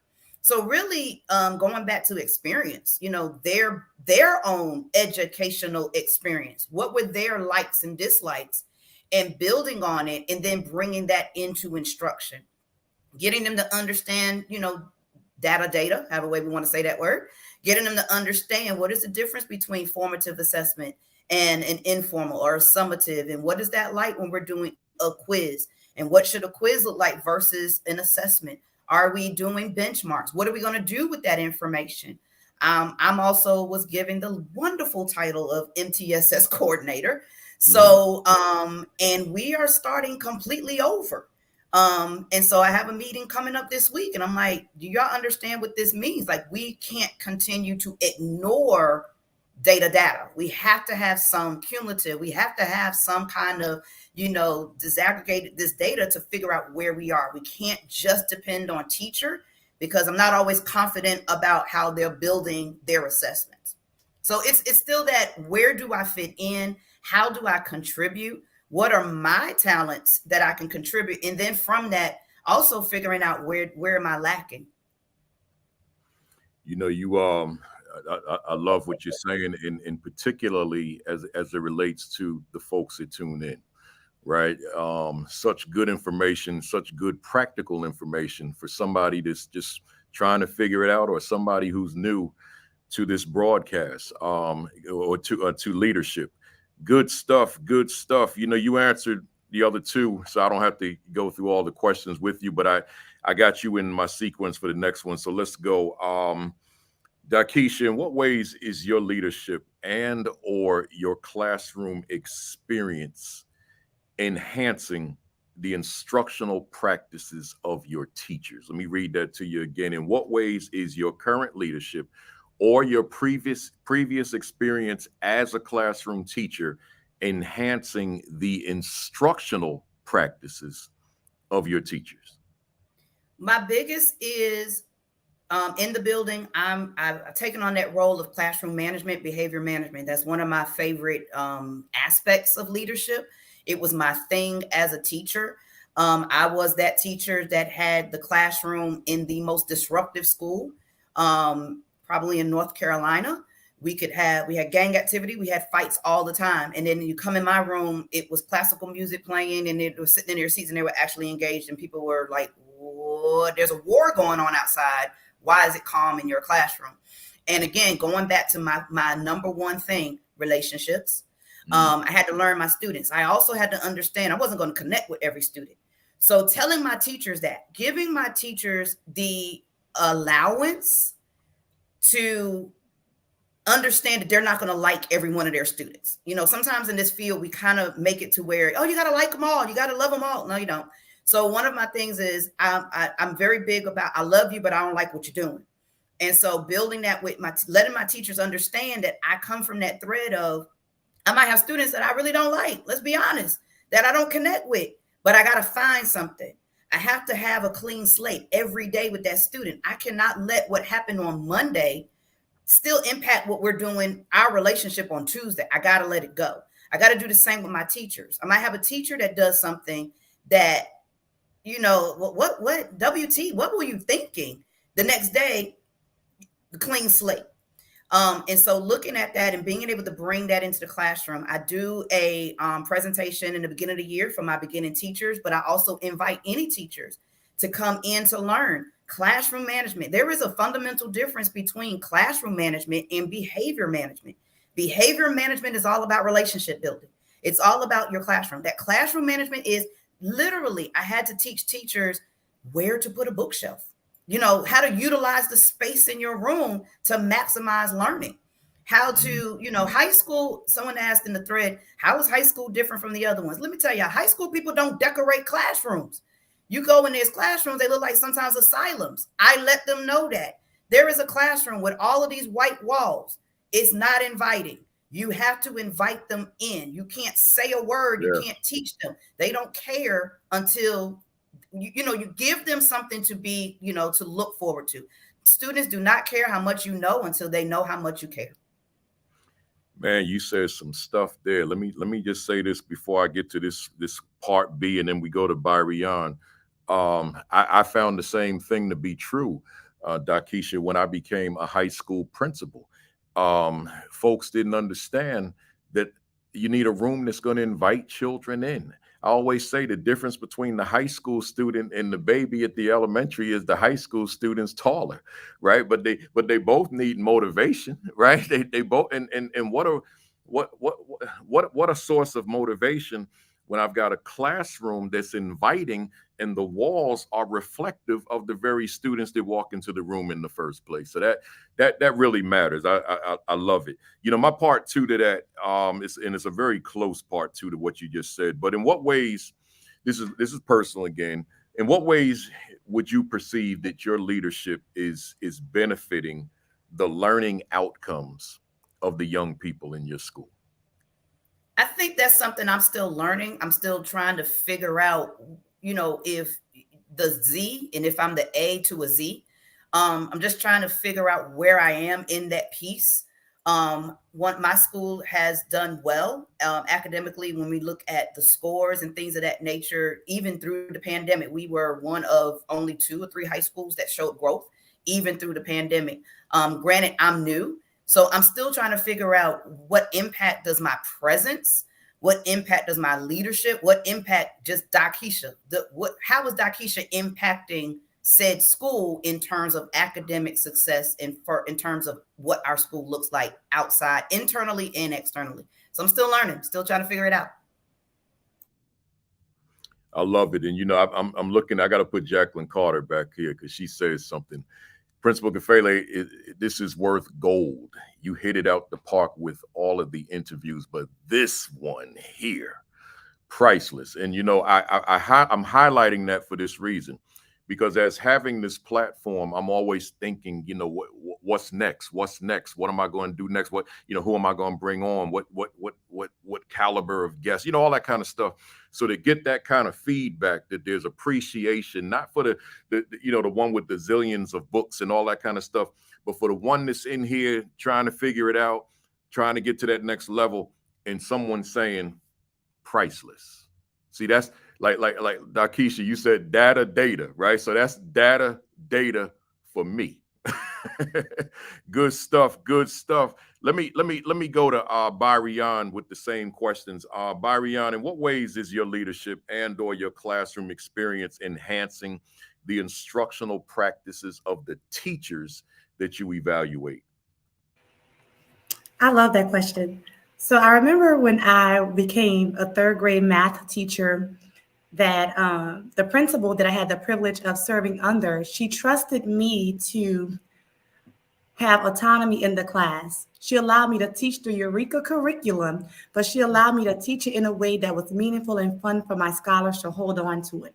So she allowed me to bring an experience into the classroom, and she never questioned it. And I really appreciated that, because that's what I bring here in the class with my teachers. One of the things that I remember as a teacher, and I'm definitely going to go back to Dr. Marcus Jackson, because I remember asking him a question about, I was trying to get the students to do something, but it wasn't happening. And I remember him telling me, well, you need to learn how to connect before you correct. And I'm going to tell you what I did. I took that very literal. And every morning before the students entered my classroom, I started to give them a motivational message. And I did steal some of his words too. I would tell the scholars, I would say, great morning. I hope you had a great day. And I know that if you're here today, that you have my homework because you came to the well on today. And if you're not having a great day, I want you to go to the back of the line so that you can tell Ms. Collins how you're feeling on today. And when you enter the class, don't forget the morning expectations are on the board. But most importantly, I want you to know you already have 3 A's. You're awesome. You're amazing. You're achievers. And that motivational message is set the purpose for my classroom. So the kids, they always came in, they transitioned in well. I modeled it, I practiced it, and we did not miss a day reciting it. And I learned that the power that I needed to move students, it first started with me connecting with them, me speaking well of them, me speaking life over them. We really take that for granted, and we think that we can go into the classroom and just deliver content. Well, he was correct. I needed to connect with my scholars first. As a leader, guess what? I needed to connect with my teachers first. And I couldn't take it for granted that I was a young teacher. I couldn't take for granted that I was young, that I happened to be tiny. So I really needed to be my authentic self. I needed my teachers to know who I was, what I stood for as a leader, and I needed to show that every single day. Because whenever I had to have a hard conversation with a teacher, it made it easy, because I'm able to tell my teachers, I'm not going to ask you to do anything that I'm not doing. If I ask you to make a bulletin board, that means I done already made a bulletin board. If I'm asking you to check your data, it's because I done already looked at my data. Even down to, let's say, if I walked in the building, because climate is important too, and culture. So if I walked into the building and let's say I saw a teacher use a curse word. And again, I always tell my teachers, no one will know that you were hit with a rock unless you said ouch. But let's say I noticed a teacher use a curse word. I would pull that teacher aside and I would tell that teacher, now look, the day I come in here and I start cursing, that's the day you could curse. And you know what the teacher told me? She said, well, I need to change my whole vocabulary. But that's called being the change that you want to see. And so that's called being a leader of learning and being a servant leader. I enjoy being a person that goes before my teachers. And so I just do what I did as a teacher. I bring the classroom to the assistant principalship. Brought the classroom to the assistant principalship. Man, you know, every time it's so many gems you drop, Byrian. I mean, you all are, but there's so much parallel with us, because I guess it was unorthodox, but I brought the classroom to the building. So you think about, you know, I referenced before all the things on the wall. Well, I decided to lay out the entire school that way. Right. And people thought I was crazy, because even as an AP, the principal gave me permission. I said, there's nothing on these walls. Can I spruce this place up?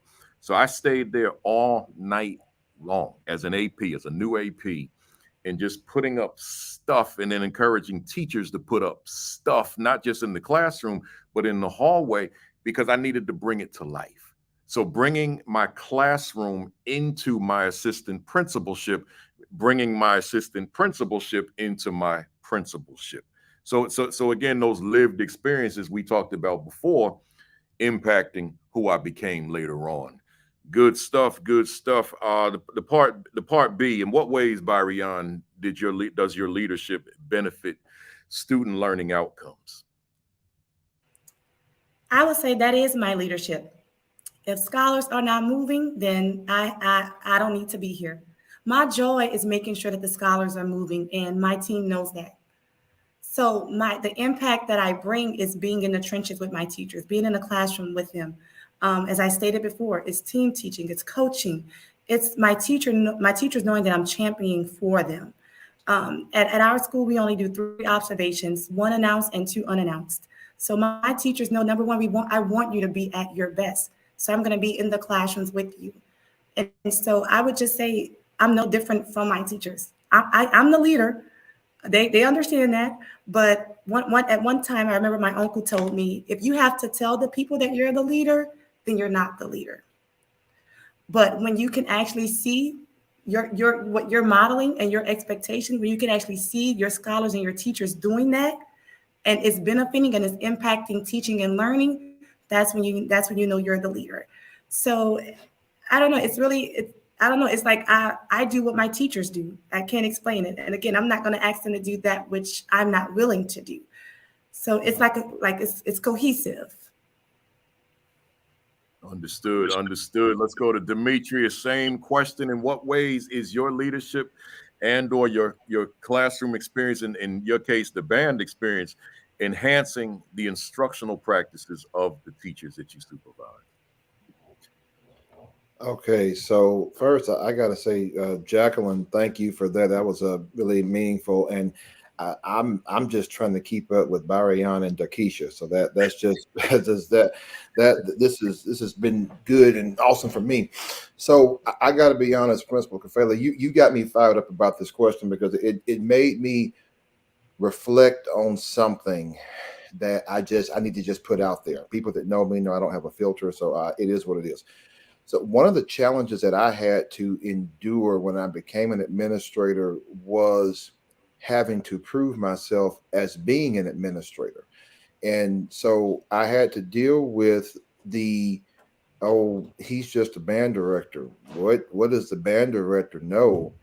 And I don't know if I'm going to listen to the band director because he doesn't have the quote unquote classroom curriculum experience because he just taught band. And that literally lit a fire under me because when I was a band director, yes, I taught ensembles and I taught, marching and concert, but there was something else that I taught too that gave me more experiences on the classroom side, and that was music appreciation.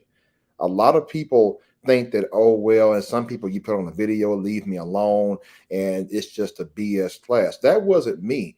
I was the one that went out. I did the lesson plans. I had the textbook. I looked at the standards. I looked at the unit plans and turned those into my principles. And when I was teaching, some people were like, well, why are you doing all this? And, you've got to, your main focus is band. And I said, no, with all due respect, yes, it's band, but I've got this on my schedule. I've got music appreciation students that I'm responsible for. So for me, when I got the questions of, oh, well, you don't know about curriculum and all this, I know more than you think I do. So, and I had to prove that because at the end of the day, good teaching is good teaching. And as an educator, you can recognize that. If you can't recognize that, then something's wrong. When you go, as they were talking about, if the classroom's inviting, if there's things on the board, and literally when I go into those data meetings and look at standards and it's like, well, oh, wait a minute, you know about this? Yeah, I do. So that was a big thing that I had to overcome being just the band director administrator. It's almost like, down in the South back in the day, your old coaches just used to be administrators. Well, that day's gone because now it is all about curriculum and instruction. So good stuff. I've been meaning to say for about the past hour, DaKisha, I appreciate how you're interacting with the folks out there. I've been looking at it all, and that's I'm gonna steal that from you. I'm gonna ask all the future guests, feel free to interact while we on here, right? Good stuff. Let me I skipped a couple because I see what time it is, and I'm always overly ambitious when I write my agenda, so I skipped a few. So I'm gonna go just the way I wrote it. I'm gonna go right back to Byrian on this one. Byrian, from the vantage point of the AP, the assistant principal, what would you say to our audience out there about sustaining a positive relationship with a principal, even when it's clear that you're not on the same page? Okay, well, I first want to say I'm very thankful to have been on the same page with my leaders for the most part. I think it's important that First, I want to say, when you're interviewing for the AP position, understand that you're bringing quality to this job as well. So when you interview for the position, make sure that you can see who the leader is that you're going to be serving. Make sure that you can see them correctly. One of the things I think is important is that you and the leader agree on what's most important. That's what's going to carry you throughout the entire year. If you and your principal agree on student achievement, you're agreeing on students moving, you're agreeing on teachers being in the classroom and delivering high quality instruction, then you're going to be okay. It doesn't mean that you're not going to have difficult conversations. In fact, get comfortable having uncomfortable conversations, because when you're at school, your relationship with their principal is like a marriage, but you're not the head. And of course, I got that from the book, but it was important. You're not the head, but you can very well be the right arm. In fact, he or she expects you to be their feet. The district sets the vision. You align with the vision. But when you're on campus, your job is to undergird and to walk in the vision. Your job is to be the vision carrier, not the vision barrier. Even when you disagree, you do it behind closed doors. But you have to agree on the macro piece. You have to agree on what's important. And what's important is that we're moving children. And when you have that at the forefront, it's beautiful. It looks like the day, even when the teacher doesn't show up, you and that principal will get up in there and teach that class before you let the kids go it out. And when you reflect on those experiences, those are the ones that you're going to hold on to. So there are times where you guys won't see eye to eye, but always go to your leader. Always go to your leader. Because again, we all have to play our part. So we have different parts, one body. And again, he or she, they're expecting you to be their right arm. And I have desires to one day lead a school. And so I want to do to my principal what I would want my assistant principal to do for me. So also keep that in mind. But always go to them and get comfortable having uncomfortable conversations.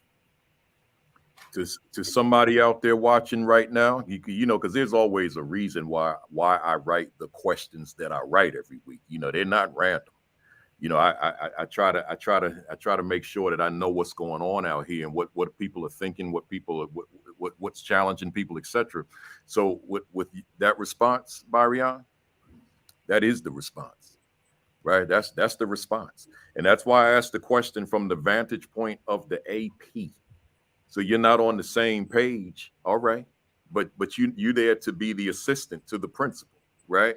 So somehow get yourself on that page, have the conversation, but it's not the time to become the adversarial when you're trying to get to the next level, right? That's what you're doing is you're burning down that bridge that you'll never be able to cross again. Right. And that's not just in your district. It could be for the rest of your career. But let me move on with the same question from the vantage point of the AP. What would you say to our audience watching right now out there who will see the video later about sustaining a positive relationship with the principal when it is clear that the AP and your principal are not on the same page? Let me go with Demetrius on that one. Sure. So I will say, and not just because I'm on here, but I have a wonderful relationship with my principal.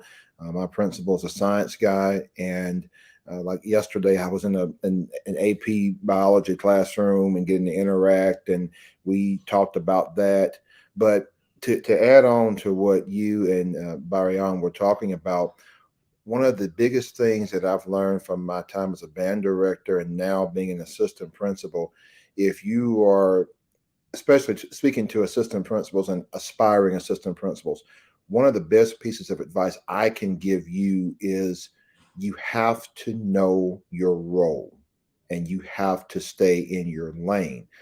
Another piece of advice that I got from a former principal, Dr. Blaine Hathcock at Demetrius High School when he was there, when interviewing assistant principals, one of the key things for to having that good working relationship is having a clearly defined list of roles and responsibilities. And so for now, like I know that there are things that I can do that I don't have to ask Chris Ford, and he expects me to get it done. I'm his backup. I'm the person that if he's out, like Principal Kafele, you said it before, when you walk into a school, I want to see the leadership. If I know my principal is out, I know what I can do. And of course, there's things that we work collaboratively on. And there's things, if it comes to me, I'll say, no, wait a minute, that needs to go to him. It's not to me. So that has been crucial in my career, that I try to model a lot of times. You have to know your role as an assistant principal.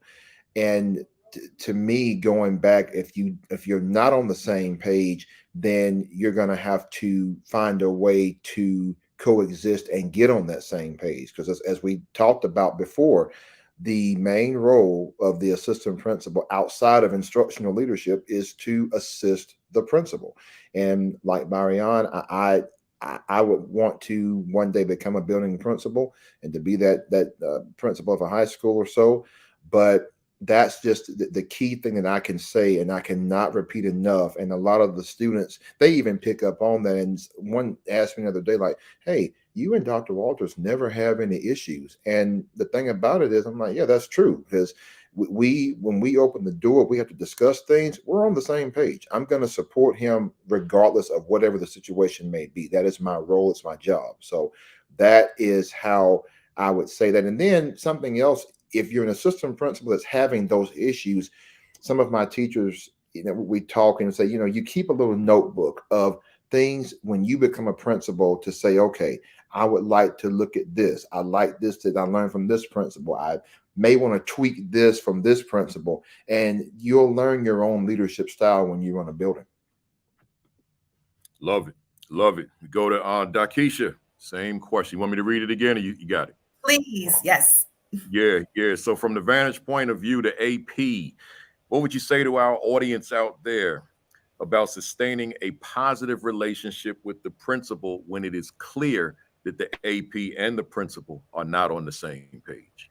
My biggest thing with that would be know thyself. You cannot do this business. You can't do this work until you know yourself. And what I have seen, my experience, having been in several schools, I only worked at Title I. I too was one who was very specific about where I worked as a teacher. So I only worked at basic Title I schools. And I have been through, I can't count how many principals and AP relationships. And I have seen the good, the bad, and the ugly. And I've learned from every single one of them. And the ones that were, where even as a teacher, I could tell they are not getting along. They're not on the same page. I really just had to see what the AP did. And for me, I was focusing on it and didn't even realize I would become an AP, just to tell you how things happen. And so in those spaces, I always remembered, I don't recall any AP, even when I knew that the relationship between the assistant principal and the principal was not good. I don't ever recall the AP talking trash or junk in public or with the staff about the principal, even though we knew, we could see it, we could feel the energy. I never saw that. They kept, it's the whole idea of you keep home at home, and you deal with it when you deal with it behind closed doors. So it's already been said, know yourself, know what your role is, know that, again, you're not the leader. Someone put in the chat, hey, when all things are said, your name is not on the signature of anything in that building. So I'm not in charge. I'm in charge of what I am allowed to be in charge of. But at the end of the day, I'm not the HNIC. So I understand that. When I got, and fortunate for me, again, I'm in a unique situation with my school. Fortunate for me, when I got interviewed, my principal had a specific ideal person. When we did the interview, and he later told me in 10 minutes, he already knew I met every single one of whatever it was that he was looking for. He was like, yep, her, that's the one we need. He needed someone to complement where he was and what he knew the building needed.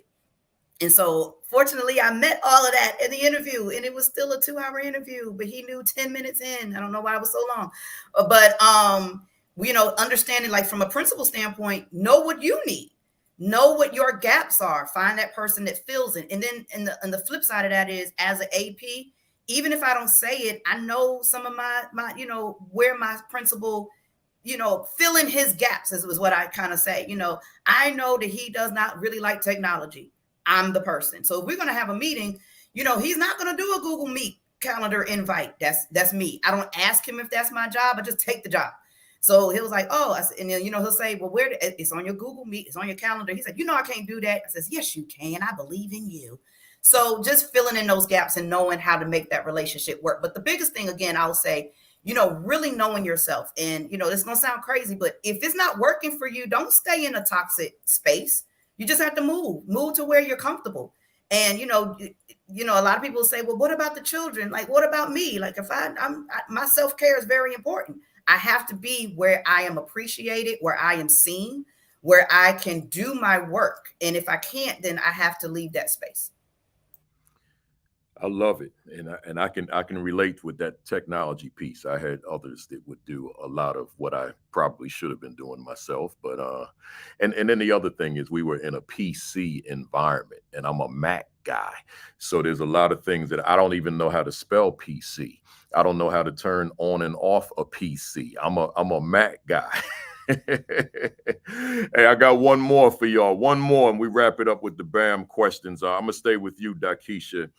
As we all know, everybody on this call, planning, organization, and time management are unavoidable in terms of having an expertise. I can get away with not being the most technologically sound individual in the building, but I cannot get away with not having an expertise in my ability to plan, organize, and manage my time. And I've done several sessions on here about that. So I want you to talk to us about your process of planning, organization, and time management, and whatever challenges that accompany you being who you want to be relative to planning, organization, and time management. We start with DaKisha on that. I am a planner. I'm an overthinker. If it is not on my Google Calendar, it doesn't exist. So I have it on both work phone, everything. So that's my thing. When it comes to planning, I kind of sometimes work my way backwards in terms of, well, what do we want the outcome to be? And then working our way backwards. Sometimes we have to go forward. I like to know stuff well in advance, but I am also a professional procrastinator. So even if I know about it well in advance, it doesn't mean that I'm planning like right then and there. I am very strategic in my head. I am very cognitive with my planning. So when I start putting things on paper, it's like, wait, what? I just had one of my sorority sisters from my chapter to say, please stop sending emails. And I says, no, if you realize I send about 30 emails today, but you won't hear from me for another 30 or 40 days. And it's all makes sense and it all works together. So I always tell people, please give me a little bit of grace when I'm digging deep, because I do sometimes can have a habit of going down rabbit holes.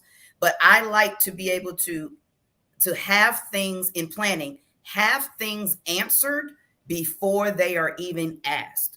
So that when we get there, it's really the whatever happens, like the truly unexpected is truly unexpected. But I do not like having things that could have already been handled and it come up and then it becomes a big thing. It's the hole, it's the run in the stockings that then becomes a hole and I can't find no nail polish to stop it.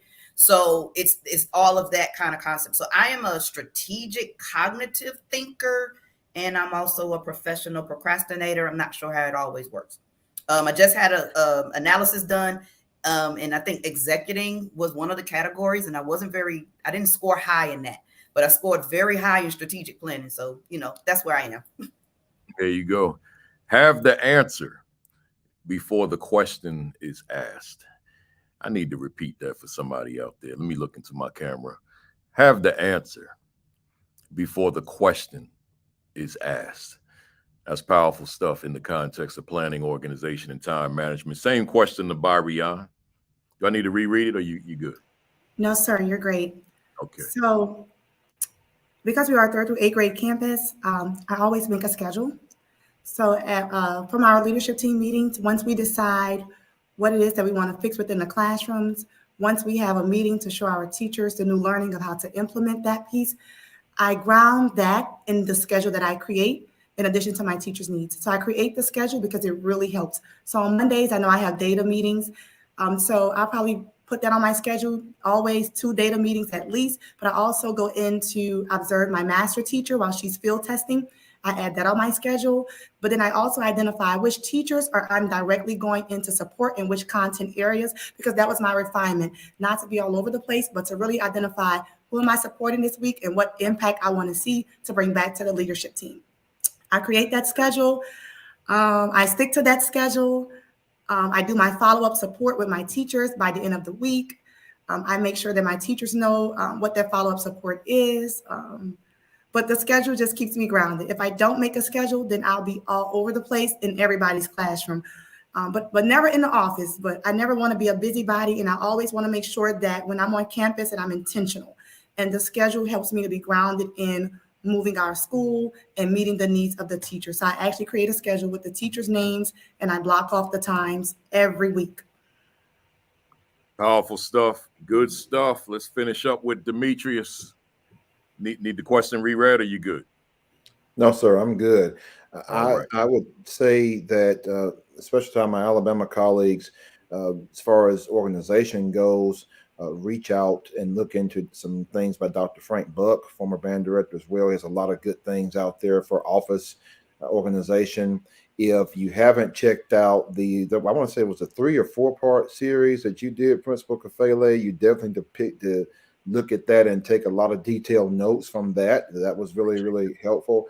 And something else I've learned in my 4th year here in this field is that if an administrator, at least it's just like an unwritten rule, most administrators, if you're leaving before 4 o'clock every day, I want to meet you and see what you're doing.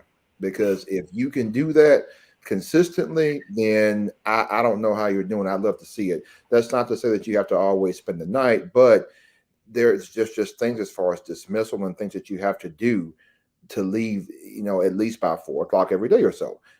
We try to be at work between 7 to 4. What I try to do on the weekends, especially Sunday evenings when I'm not working on dissertation work, look at my schedule, chat with my principal about what's coming up, at least get my ISS stuff ready and get that coded in our new platform, Power School. So being, very, very proactive instead of reactive as best as possible, still maintaining that balance. But those are some of the things that have helped me and hope that it can help somebody else. Love it. Love it. Good stuff, man. Look what time it is. We've been on here 2 hours. I want to go to our BAM impact questions. I broke them up into groups of 7. And then the very last one I'm going to give to all 3 of you. So let me start off with Byrian. One question, one word answer, 1 sentence answer. But if you go over this sentence, I'm going to cut you off. Here we go. Is education on the right path for underserved children? Still micro experiences depending on the school and the leader. Can true equity occur in America's schools for Black, brown, and other underserved students? It would want to. Does Byrian Collins' work contribute to the progress we desperately need? I would say yes.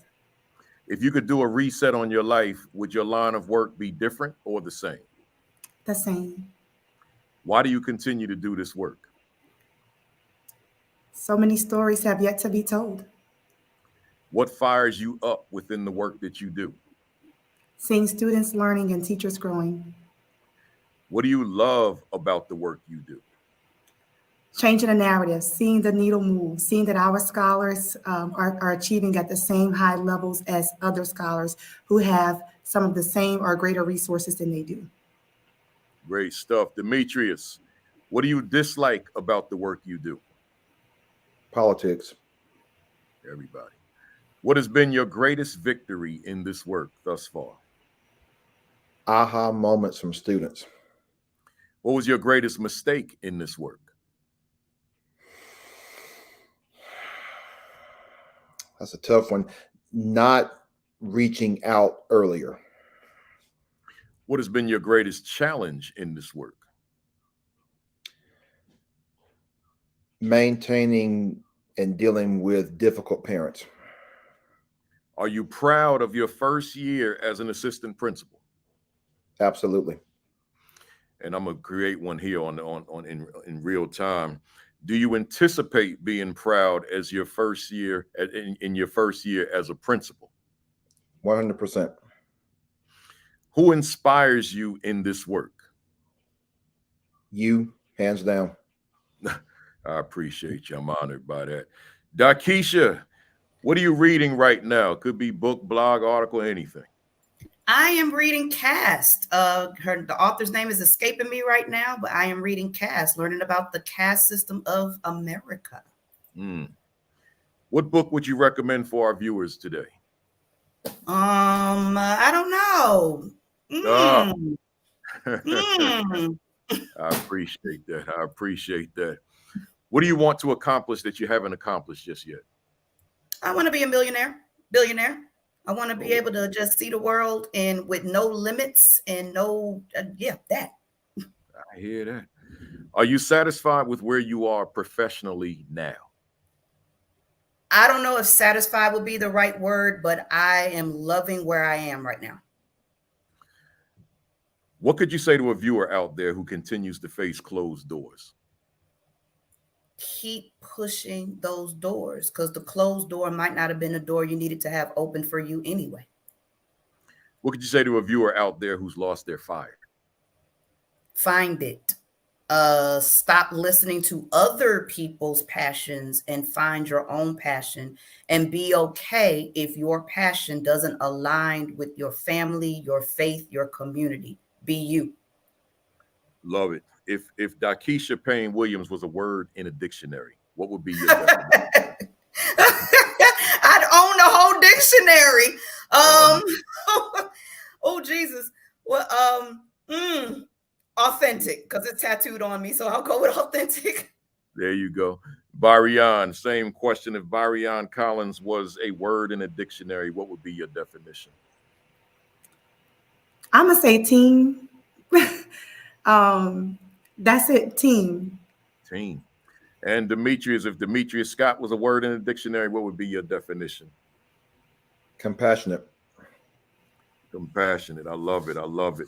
Hey, folks, we did 2 hours, man. This was a great one. I love the responses I was getting, the comments that we were getting, and so forth. Folks, if you loved the interview, if you thought it was a good conversation, give us some emojis. Let us know. Give us some whatever you like, hearts, praise, fire, bombs, whatever it is. Let us know. Put it in the chat.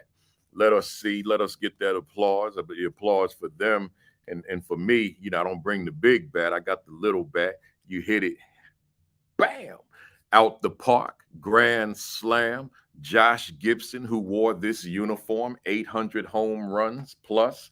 He wore this and several others. This is one of the ones he wore, Negro Leagues. I love the fire coming, y'all. Good stuff, good stuff. Keep it coming. I thought it was a great discussion, man. You know, considering what this platform is all about, this was a great one. I loved it. I appreciate the three of you.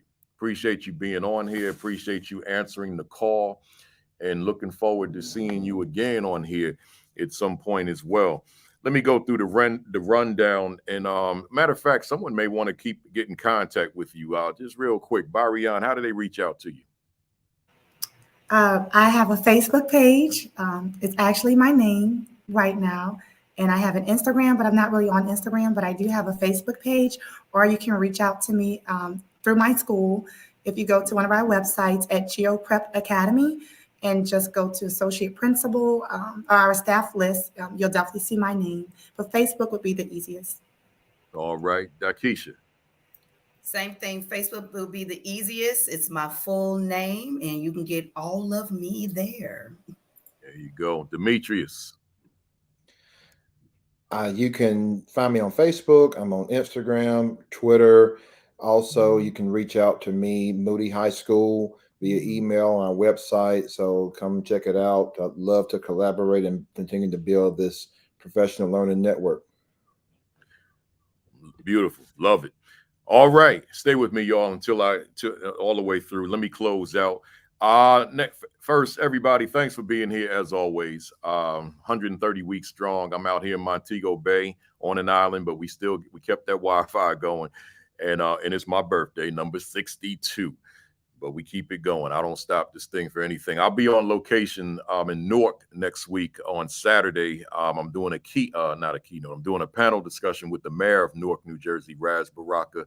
And then as soon as we finish, I'll be going to another private room like this, conference room, and I'll be on live with the legend, the guru, the GOAT, Dr. Gloria Ladson Billings, and she'll be on location at Rutgers University in New Brunswick. So we'll both be mobile, but we'll be on. And when I say the legend, the guru, the GOAT, you know, when we talk about culturally relevant pedagogy, she is the creator of it. So we'll be in a very in-depth conversation about that. She has close ties to critical race theory as well from an education perspective. So we're gonna be hitting some things. So you might want to tell somebody that I'm gonna have Dr. Ladson Billings on next Saturday at 10:55 Eastern time. Make sure that every Saturday morning that you watch Facebook Live to see Sean Hurt at 10 o'clock, Create and Educate with Dr. Sheikah Houston and Dr. Tammy Taylor at 10:30. Myself at 10:55, and then on Sundays, Unlock the Middle with my man, Principal Josh Tovar and Dean Packard. And then on Tuesdays and Thursdays, Dr. Roz Gaskin and Coach Williams. Make sure if you don't have your hands on them yet, the Assistant Principal 50, the Aspiring Principal 50, get yourself copies. You can go to Amazon right now and get it out the way. Visit principalkafele.com.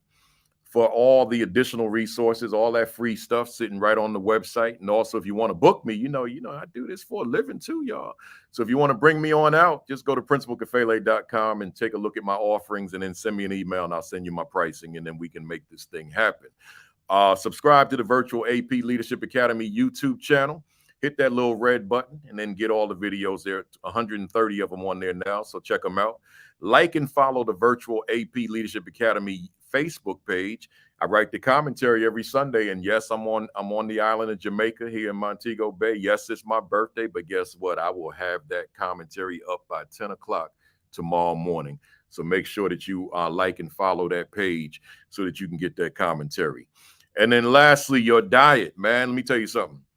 I'm on vacation. I'm eating a little more than usual, but that's all right. I get that exercise in. I'm on my way to the gym. My wife's sitting right over here.